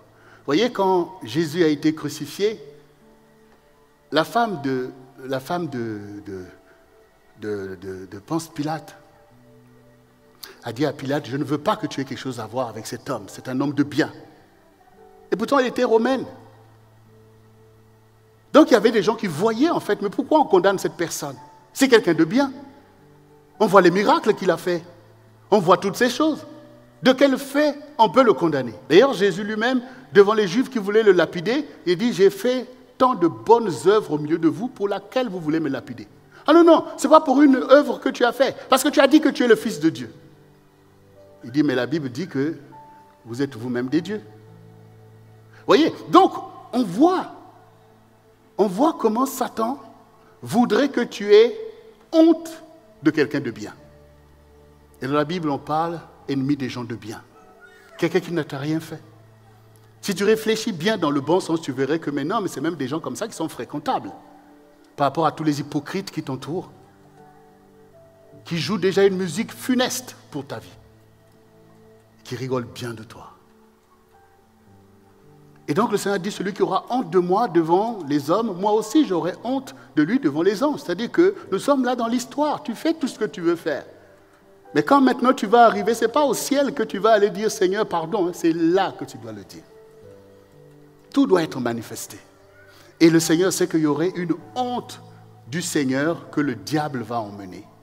Et d'ailleurs, vous voyez, des fois, parfois vous avez honte des gens qui vous sont chers devant certains amis. Parce que vous savez leurs idéologies, leurs moqueries. Il ne faut pas qu'il en soit ainsi, bien-aimé. Parce que là-haut dans le ciel, c'est honteux. On ne peut pas renier le bien. On ne peut pas renier le Seigneur qui a souffert pour nous. Il a été rejeté par son peuple. Et comme vous l'avez entendu, j'ai d'autres brebis qui ne sont pas de cette bergerie, disait-il aux enfants d'Israël. C'est là aussi, il faut que je les emmène. Mon sacrifice doit aller jusqu'à les emmener pour qu'il y ait un seul troupeau, un seul Seigneur. Un seul peuple, un seul Dieu. Quand je vous dis que Dieu ne t'oublie pas, regardez là déjà, Jésus ne nous a pas oubliés. Il aurait pu dire que oh, bon, ces païens-là, ils ont des dieux. Allez, non, il a dit non. Il faut que j'aille les chercher. Dieu ne t'oublie pas en fait. Et il a dit à ses disciples, il a dit, allez, allez, allez dans les nations et faites des disciples. Appelez-les en mon nom, qu'ils soient sanctifiés pour Dieu. Il ne t'a jamais oublié. Alors que tu n'étais même pas encore né, qu'il avait déjà donné des directives en ta faveur. Si je me tiens là pour te parler, c'est qu'avant que je vienne au monde, Dieu avait touché mon père. Alors que ses propres pères, ses propres parents marchaient, eux, dans d'autres réalités spirituelles, d'adorer des choses, mais Dieu l'a touché. Et comme Dieu l'a touché, alors je suis né dans une famille chrétienne. Parce qu'aujourd'hui, on ne comprend même plus la valeur d'une famille chrétienne. Donc je suis né dans cette famille parce que Dieu a touché mon père et qu'il s'est repenti. Et si mes grands-parents, eux qui ne connaissaient pas Dieu, par le témoignage de mon père, avant de mourir, ils ont donné leur vie au Seigneur. Parce que j'entends qu'il y en a beaucoup ici maintenant qui veulent repartir vers les dieux de leurs ancêtres africains. Je ne sais pas à quel Dieu ils parlent. Moi, je suis né en Afrique, au Congo notamment. Et je suis né dans une famille chrétienne et bien content que Dieu ait choisi ainsi. Donc je peux savoir des choses que les gens peuvent suivre. C'est la même chose ici. Dans ces pays, on adorait les œufs, et tout ce que vous voulez. Partout, il y avait plein de dieux. Quand il n'y a pas la connaissance du vrai Dieu, les faux dieux foisonnent. Parce que l'imaginaire, ça y va. Mais quand maintenant le Dieu qui est créateur du ciel et de la terre s'est souvenu de nous tous et a donné le témoignage clair de Jésus-Christ, le modèle parfait de l'homme qui aime Dieu pour se soumettre et qui aime l'humanité pour donner sa propre vie. Aucun prophète ne l'a fait. Et aucun prophète n'a été appelé à une telle dimension de la divinité. Donc, quand nous avons un tel témoignage, quand des paroles comme ça qui sortent de la bouche du Seigneur sont là, l'Église est fondée sur cette vérité. Non pas sur des réalités humaines, mais sur la vérité de la parole. C'est pourquoi la parole est au centre. Et là, Jésus te dit que je suis venu pour que les brebis aient la vie. Jésus est là pour que tu aies la vie. Et la vraie vie. La vraie vie, pour que tu conserves ta vie, que tu marches dans des valeurs que tu peux transmettre à tes enfants. Des valeurs qui font de toi la lumière du monde. C'est pour ça qu'il est venu. Il est venu pour que nous puissions renoncer à l'esprit du monde. Renoncer à toutes les convoitises qui emmènent à faire le mal, à détruire, à piéger la vie des autres pour tes intérêts égoïstes. Il est venu pour que nous ayons la vie de Dieu, c'est-à-dire la vie éternelle. Que dès maintenant tu vives et jusque dans l'éternité. Que le ministère des anges agisse en ta faveur, parce que la faveur divine est sur toi. Et maintenant les paroles que tu entends ne sont pas les paroles de condamnation. Dieu n'est pas le Dieu de la condamnation, mais c'est le Dieu qui sauve en fait. Et quand il dénonce le péché, c'est pour que tu puisses te repentir. Qui acclame ses enfants quand ils font du n'importe quoi? Quel est le père qui dit à ton enfant, ah, je suis vraiment fier de toi. Un mentor comme toi, je n'ai jamais trouvé, quoi. Non, bien-aimé. Dieu est pour toi. Et c'est pour ton bien. C'est pour ton bien que Dieu t'enseigne la voie que tu dois suivre. Et la vie de Christ a été donnée pour que tu la reçoives et que tu sois un petit Christ. Autant tu es allé loin dans les choses du monde, autant tu iras loin dans les choses de Dieu. Oui, parce que tu l'as décidé. Et Dieu prendra plaisir. Dieu prendra plaisir, je vous dis. Et souvent les enfants, les pharisiens ont accusé Jésus. Tu es avec les gens de mauvaise vie. Le Seigneur dit, mais le docteur est là pour les malades. Le Seigneur est là pour les pécheurs. Et c'est son œuvre. Ta transformation, c'est l'œuvre de Christ. Là-haut, les anges se réjouissent. Ah, Christ, là, tu as fait une œuvre. Celui-là qui était méchant, meurtrier, aujourd'hui, il devient serviteur. Aujourd'hui, il devient quelqu'un qui monte la voie à la famille. Il devient quelqu'un qui souffre pour les autres. C'est l'œuvre de Christ. Nous sommes l'œuvre de Christ. Nous sommes l'œuvre de sa consécration. Et cet héritage, nous sommes là, nous parlons des saints héritages de l'Église. Prends, c'est à toi. Un héritage, c'est un héritage. C'est un héritage. Nous avons tout simplement à être dignes de celui qui nous a porté l'héritage pour le recevoir. Il n'y a pas d'examen à faire. Reçois l'héritage de la sainteté. Reçois l'héritage de l'intégrité. Cela va bénir ta vie. Bien sûr, tu vas perdre des faux amis, mais tu vas en gagner des vrais. Souvent, le diable te fait t'attacher à des choses qui sont déjà corrompues, perdues. Laisse ces choses. Tu vas perdre des choses qui ne sont pas droites et tu vas en gagner de ceux qui réjouiront ton âme jusque dans l'éternité. Ne t'attache pas plus à un homme qu'à ton Seigneur. Parce qu'un homme ne peut rien faire pour toi.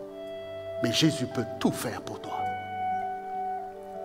Bien-aimé, le Seigneur est Dieu au milieu de nous. Et en conclusion, j'aimerais que tu avances dans la présence de ton Dieu. Toujours Jean 16, verset 19 nous dit, Jésus, connu qu'il voulait l'interroger, leur dit, vous vous questionnez les uns les autres sur ce que j'ai dit. Encore un peu de temps et vous ne me verrez plus. Et puis encore un peu de temps et vous me verrez. En vérité, je vous le dis, vous pleurerez et vous vous lamenterez. Et le monde se réjouira. Vous serez dans la tristesse. Mais votre tristesse se changera en joie.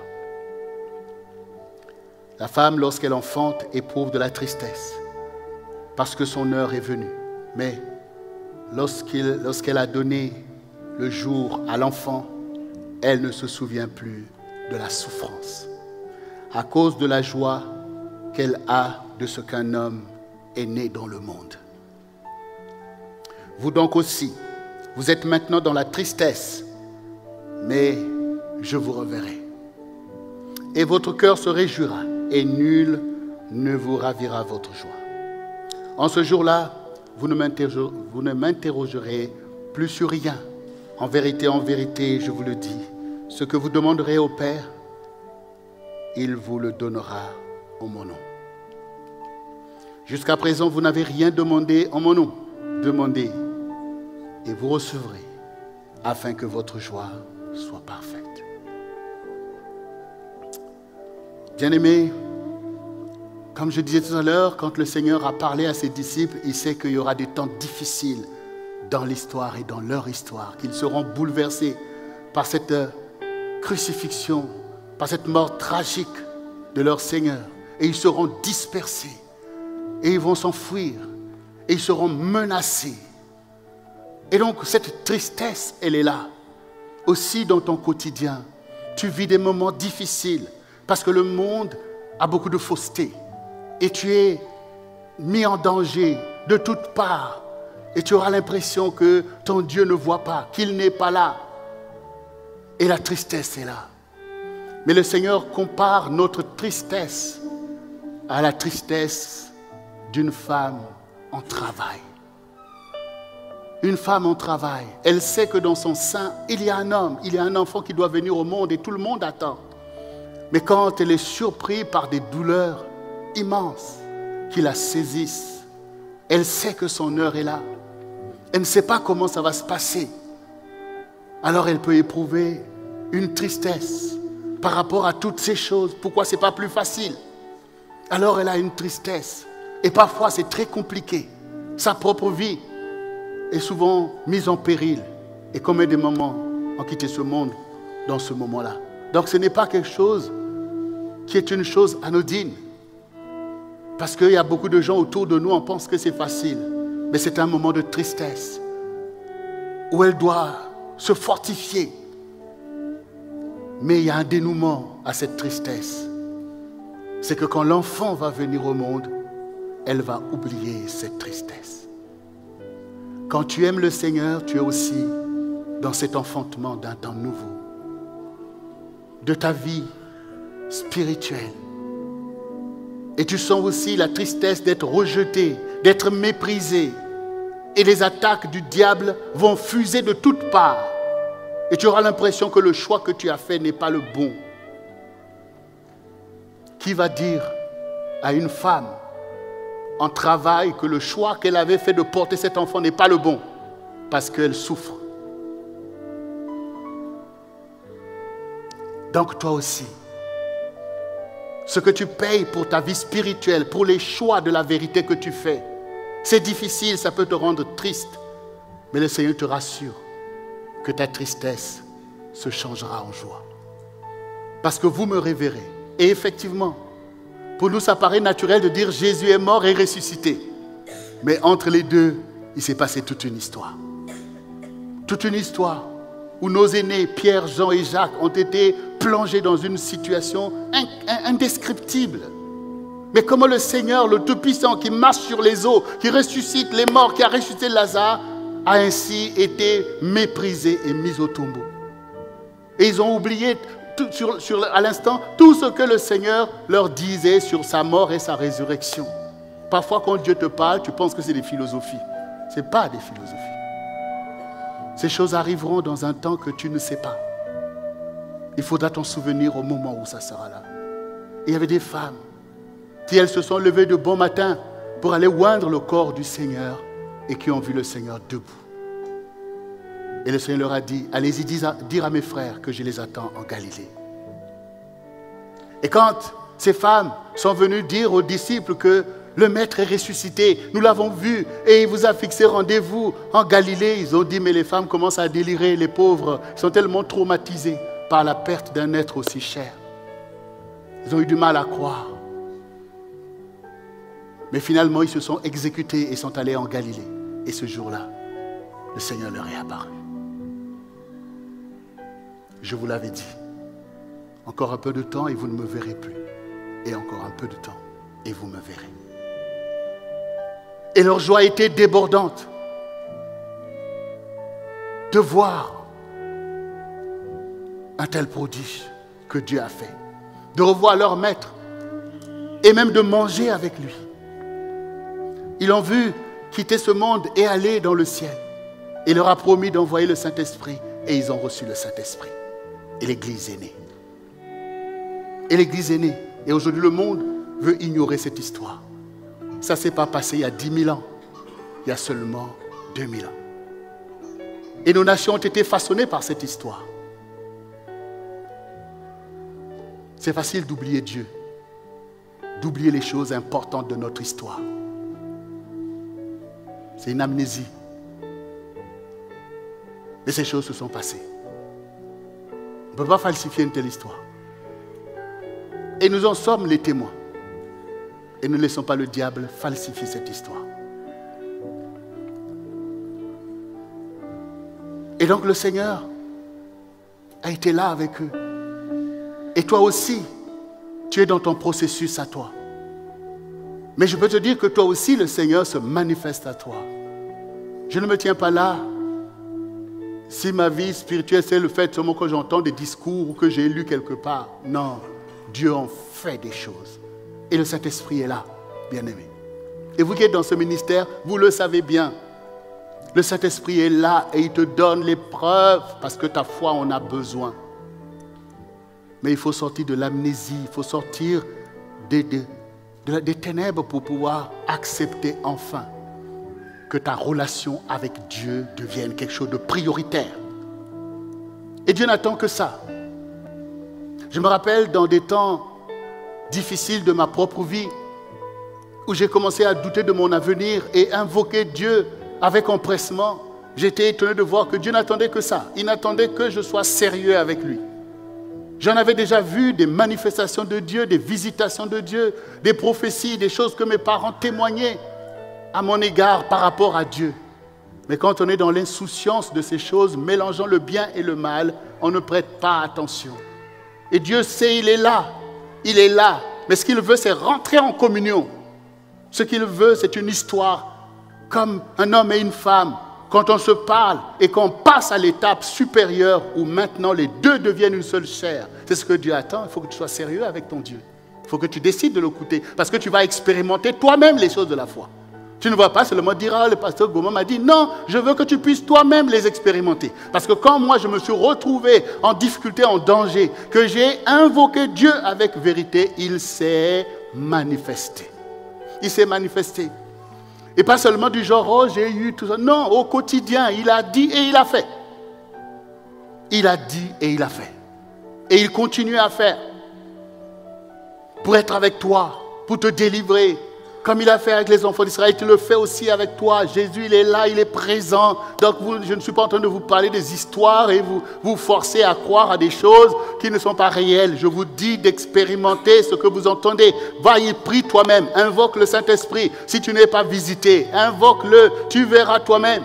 Ça te coûte quoi de prendre un temps d'expérimenter ces choses avec tout le temps que tu as eu pour faire, je ne sais pas quoi, des expériences qui t'ont coûté, mais invoque le Seigneur.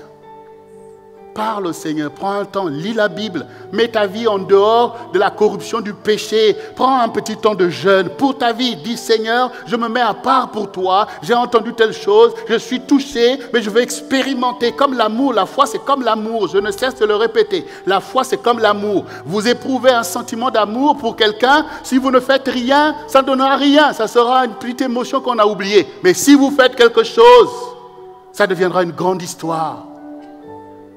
Quand j'ai vu Jocelyne, je pouvais ignorer tout ça. Quand elle m'a vu, elle pouvait ignorer. Il n'y aurait pas de David et Jocelyne Goma. Mais quand on s'est intéressé à ces choses, et aujourd'hui nous sommes là. Toi aussi, Dieu souvent te touche. Mais pour toi, oh, ce n'est qu'un sentiment, tu ignores. Et pourtant, c'est l'appel de l'amour de ton Dieu. Pour toi, c'est son désir de te montrer que je suis là.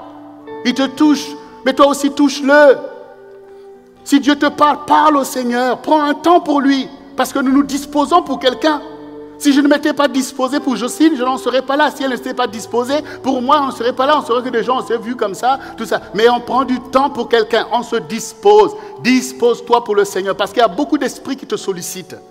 Il y a plein d'esprits qui te sollicitent, plein de démons aussi qui veulent trouver place en toi. Mais au milieu de tout ça, Jésus n'est pas effrayé par ces choses. Il n'est pas effrayé, lui aussi te manifeste que c'est moi ton Seigneur, c'est moi qui t'aime et c'est moi que tu dois aimer. Et Jésus souvent t'a visité, souvent tu as vu toi-même, oh par la grâce de Dieu, je ne sais pas comment je me suis échappé à telle situation. Oh j'étais en danger, mais je ne sais pas comment, je ne sais pas, oh il y a peut-être un ange qui a fait quelque chose. S'il y a un ange, c'est que Jésus l'a envoyé.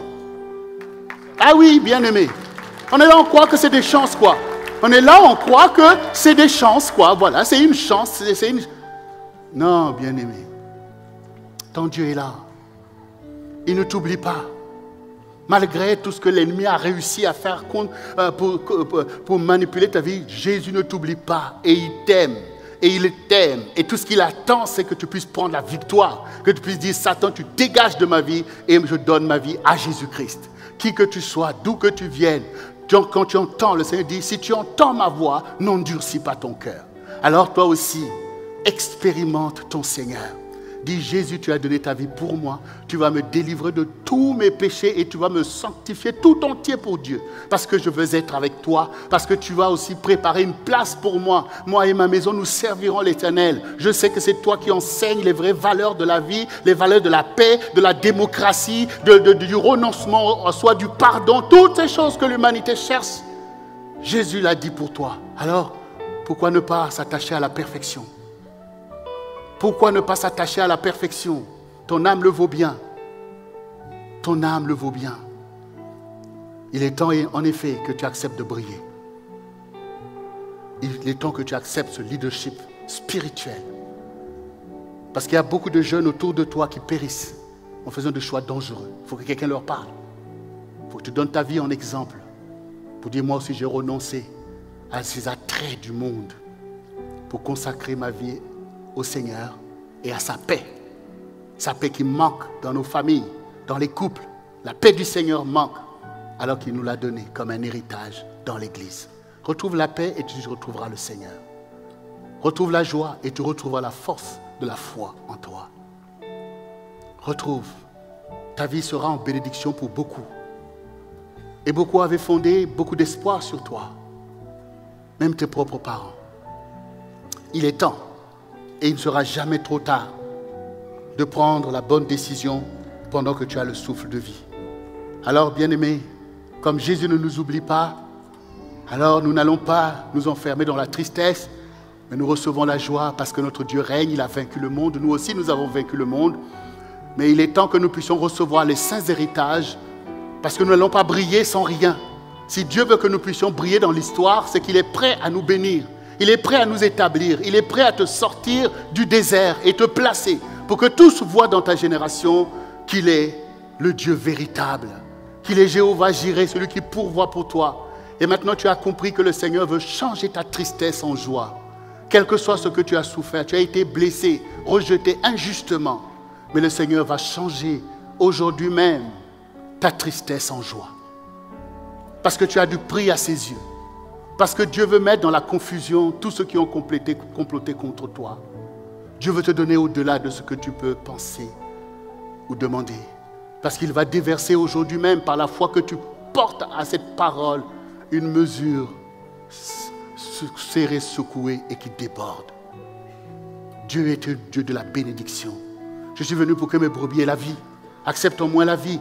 Fais place à la vie maintenant même. La vie de Dieu, la vie en abondance. Dieu veut donner une abondance de bénédiction, de provision, afin que tu puisses vivre dignement, toi et ta maison, pour servir le Seigneur et même le peuple de Dieu, au milieu de qui tu dois être un pilier pour l'Église du Seigneur. Dieu veut te donner beaucoup, parce que le Seigneur a mis quelque chose en toi. Et bien aimé, je me rappelle un jour où le Seigneur m'a dit, tu ne sais pas ce qui est en toi. Bien aimé, tu ne sais pas ce qui est en toi, ce qui est de Dieu en toi. Tu ne le sais pas, mais il faut que tu saches qu'il y a un trésor en toi. Et Dieu veut l'arroser. Car le Seigneur dit, on n'allume pas une lampe pour le mettre sous le boisseau, mais on le place sur le chandelier. Dieu veut te placer sur le chandelier, là où tout le monde te voit. Il faut sortir de cette vie que les gens ne voient pas. La vie des ténèbres, la vie du diable, sors de ça et accepte ta place au milieu du peuple de Dieu. Accepte que ta vie soit une consécration pour les autres. Accepte que les autres portent ses yeux sur toi toujours pour te demander une excellence, dire oui, telle chose, fais telle chose. Mais donne, parce que c'est ça qui enrichit ta vie. Quand tu enrichis la vie des autres, ta propre vie est enrichie. Quand tu arroses la vie des autres, ta propre vie est arrosée. Ce sont les lois spirituelles que tu dois connaître. Alors, bien-aimé, le Seigneur dit jusque-là, tu n'as rien demandé au nom de Jésus. Et pourtant, tu as vu les grâces de Dieu, mais tu n'as pas encore demandé ce qui est parfait. Tu n'as pas encore demandé à Dieu de te sanctifier. Tu n'as pas encore demandé à Dieu de donner la crainte de lui. Tu n'as pas encore demandé ces choses-là qui sont des richesses d'où découle tout ce que tu auras sur le plan matériel. Tu n'as pas encore demandé la vie de Christ. Alors demande. Tu ne vas pas toi seul, toi-même sortir de tes péchés. C'est Dieu qui va le faire. C'est Dieu qui va le faire. Et ne te condamne pas toi-même. Ne dis pas que je ne suis pas digne. Ne dis pas ça. Ton Dieu a été digne pour toi. La foi, c'est comme l'amour. Quand un homme aime une femme, ce n'est pas parce que la femme aurait démontré quoi que ce soit. C'est tout simplement parce qu'il aime. Jésus nous aime par l'amour de lui-même. Et peu importe ce qu'on a fait, si nous reconnaissons cet amour a le pouvoir de nous sauver, de nous sanctifier et de nous magnifier. Alors aujourd'hui que tu as entendu ce message, c'est la réponse que ton Dieu voulait te donner dans ta confusion. Tu crois que Dieu t'a oublié, que Dieu t'a rejeté, que je suis allé trop loin pour revenir vers lui. C'est un mensonge du diable dans ton intellect. Mais aujourd'hui, reconnais que tout ce qui a été écrit l'a été pour t'éclairer. Celui qui reconnaît ses fautes et les délaisse obtient miséricorde, dit le Seigneur.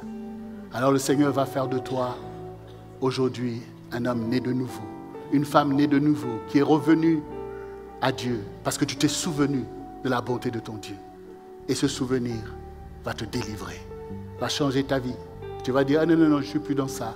Non, je suis désolé, je ne serai pas là. Non, non, non, je ne veux plus ce genre de discours, ça ne m'amène à rien, c'est que des ragots sur les gens. Je ne suis plus là, dans ces souillures-là, je ne suis plus là. Dis-le, ça va les aider. Ça va les aider.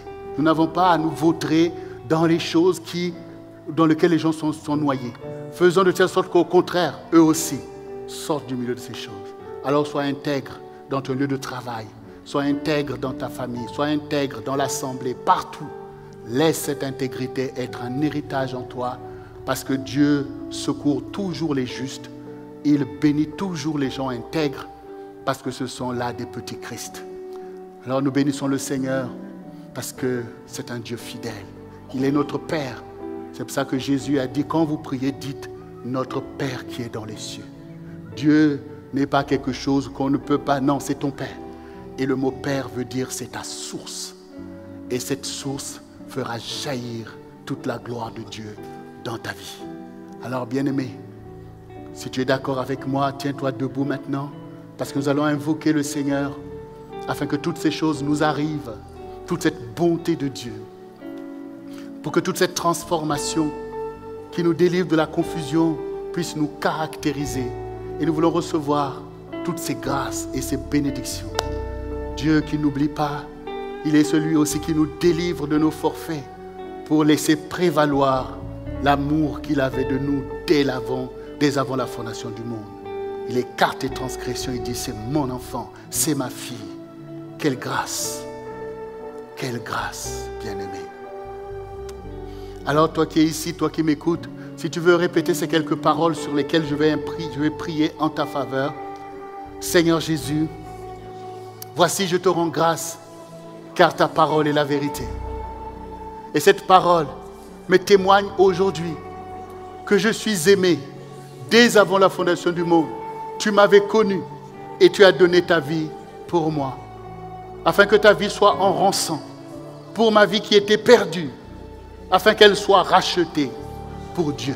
Aujourd'hui, j'accepte le prix du rachat de ma vie, ce sang qui a coulé, cette souffrance que tu as vécue pour délivrer mon âme de la mort et des liens de la mort, du péché et des liens du péché. Aujourd'hui, je me laisse délivrer par ta parole que j'ai entendue, afin de ne plus conduire ma vie dans les voies de la corruption et de la destruction. Mais je me tourne vers toi, parce que tu es venu pour que je puisse avoir la vie et que je sois dans l'abondance. Aujourd'hui, je veux la vie, la vraie vie, la vie de Dieu qui dépasse le cadre de mon histoire et qui se prolonge jusque dans l'éternité. Aujourd'hui, Seigneur, je me lève avec la foi que tu m'as donnée pour accepter cette relation avec toi. Viens, Seigneur, et guide-moi dans la voie que je dois suivre. Purifie ma vie, purifie mon esprit et ma conscience, car aujourd'hui, je renonce à Satan et à toutes ses manigances, et je renonce à toute mauvaise vie, et je me tourne vers ta parole.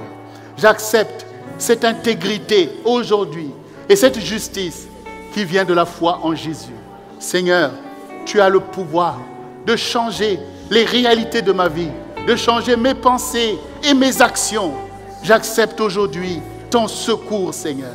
Viens, Seigneur, et secours-moi. Remplis-moi de ton Esprit Saint, afin que je puisse résister à l'esprit du monde, qui est l'esprit de Satan. À partir d'aujourd'hui, je n'aurai plus honte de toi, car je veux me souvenir de toi avec joie. Tous les jours de ma vie, en sachant que tu peux me secourir dans le danger. Tu peux me garder ferme quand les mauvaises personnes m'entourent. Aujourd'hui, je reviens à mon héritage.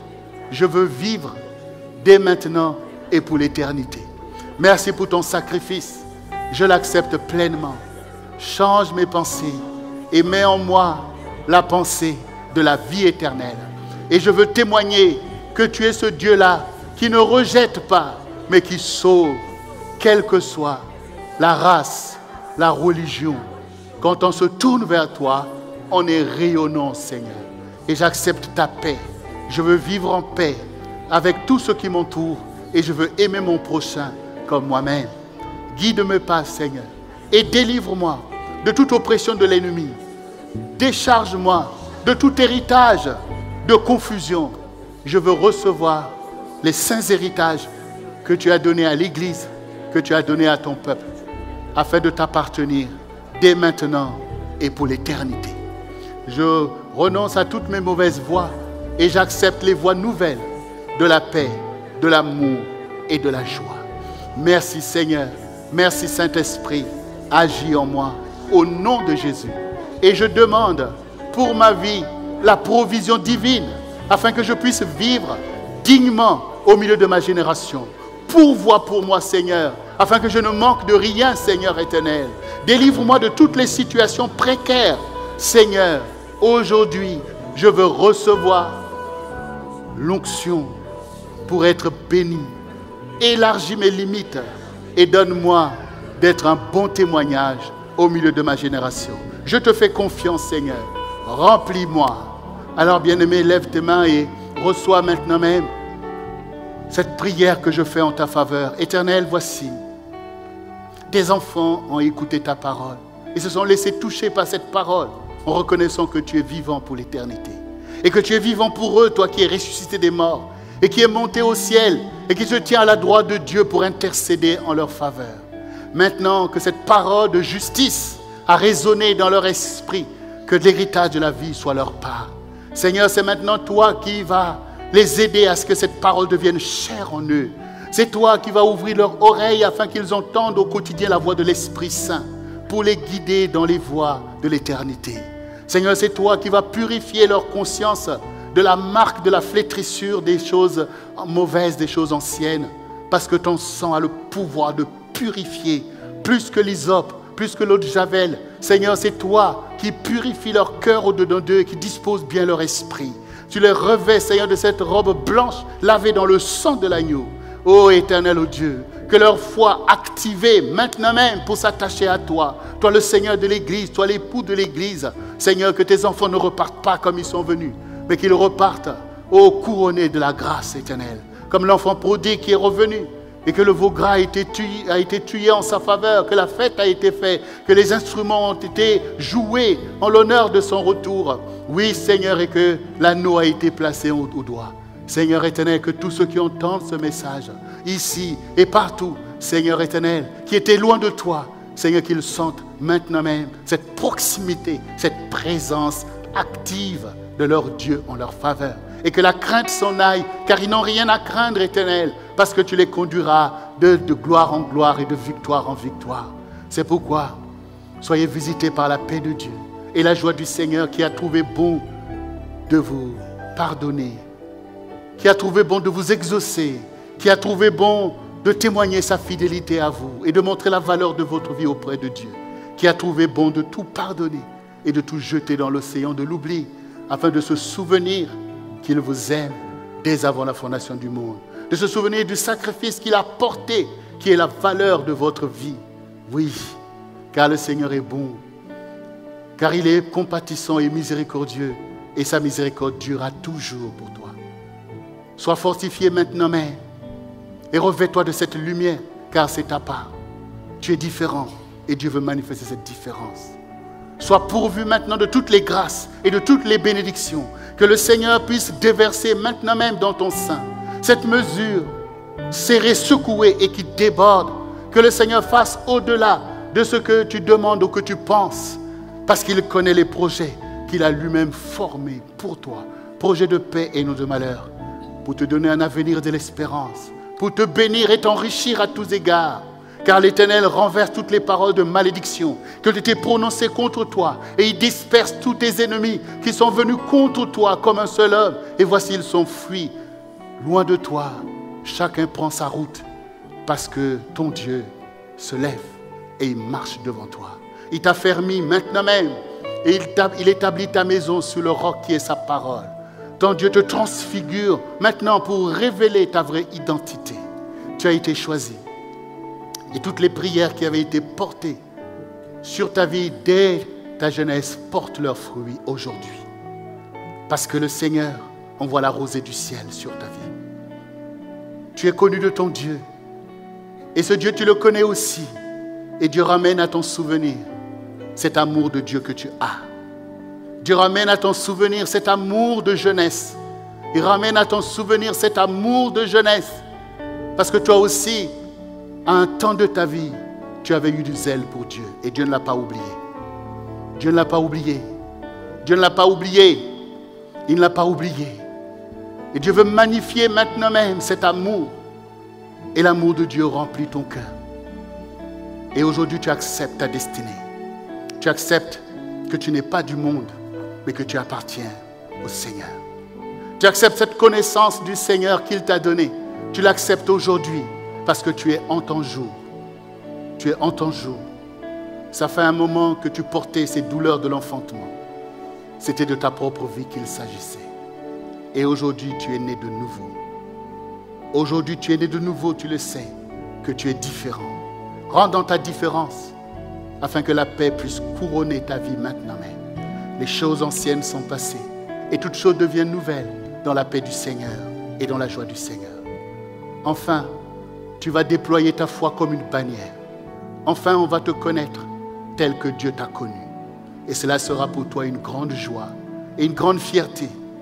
Quand tu verras ce témoignage transfigurer la vie de beaucoup autour de toi, quand tu verras l'œuvre de Dieu prospérer dans tes mains, alors tu reconnaîtras aussi que tu ne savais pas ce qui était en toi, mais que ce qui est en toi est de Dieu. C'est pourquoi émancipe-toi. Émancipe-toi comme une femme s'émancipe en son jour, quand elle a été choisie et couronnée. Qu'elle rentre dans ces choses et que les deux deviennent une seule chair, toi et Christ, une seule chair, pour accomplir l'histoire dont tu as été destiné. Soyez bénis de l'Éternel. Soyez bénis maintenant même. Soyez bénis. Soyez bénis, sois bénis, car ton Dieu ne t'oublie point. Mais il lui tarde de faire des prodiges dans ta vie. Il lui tarde de conférer ton héritage. Et le jour est arrivé. Car Satan vient, mais il a peu de temps. Et ce temps est passé. Ce temps est terminé. C'est le temps d'élever la bannière de ton Dieu. C'est le temps de briller. C'est le temps d'être cette lumière que ta génération recherche. Beaucoup le verront et seront sauvés par le témoignage de Jésus qui est dans ta vie. Sois béni maintenant même et repars de ce lieu dans une joie que personne ne pourra t'enlever. Comme la joie des apôtres que les pharisiens ont voulu ravir en disant « Ne prêchez pas en ce nom ». Ils ont dit « Non, nous allons prêcher au nom de Jésus, car Jésus est le Messie que vous avez crucifié. » Toi aussi, comme le Seigneur t'a dit, ta tristesse est maintenant changée en joie et nul ne pourra te ravir ta joie. Cette joie, elle est intime et profonde, comme l'amour. Les circonstances qui t'entourent ne pourront pas ravir cette joie, car c'est là la part. Ça, c'est là l'intégrité que Dieu t'a donnée dans ta relation avec Dieu. Et Dieu va se glorifier dans cette histoire. Dieu va faire de grandes choses. Dieu va faire de grandes choses car nous sommes dans un temps de réveil spirituel. Et nous voyons que tout se réveille. Tout se réveille, tout se réveille. Pour le bien ou pour le mal, tout se réveille. Tu te réveilles aussi. Pour le bien, pour la gloire de Dieu, pour la victoire du peuple de Dieu. Dieu te réveille. Maintenant même, il te réveille. Laisse-toi réveiller. Car enfin, tu pourras œuvrer. Tu pourras accomplir tes vocations. Béni sois-tu, peuple de Dieu. Béni sois-tu, toi qui crois dans le Seigneur aujourd'hui. Béni sois-tu, toi qui te détournes du monde pour te tourner vers Jésus. Cela l'honore, parce que tu sais qu'il est le Seigneur et le Créateur de ta vie. Gloire au Seigneur, exalté soit son saint nom. Et que le peuple de Dieu dise avec moi, Amen. Est-ce qu'on peut acclamer le Seigneur? Alléluia. Merci Jésus.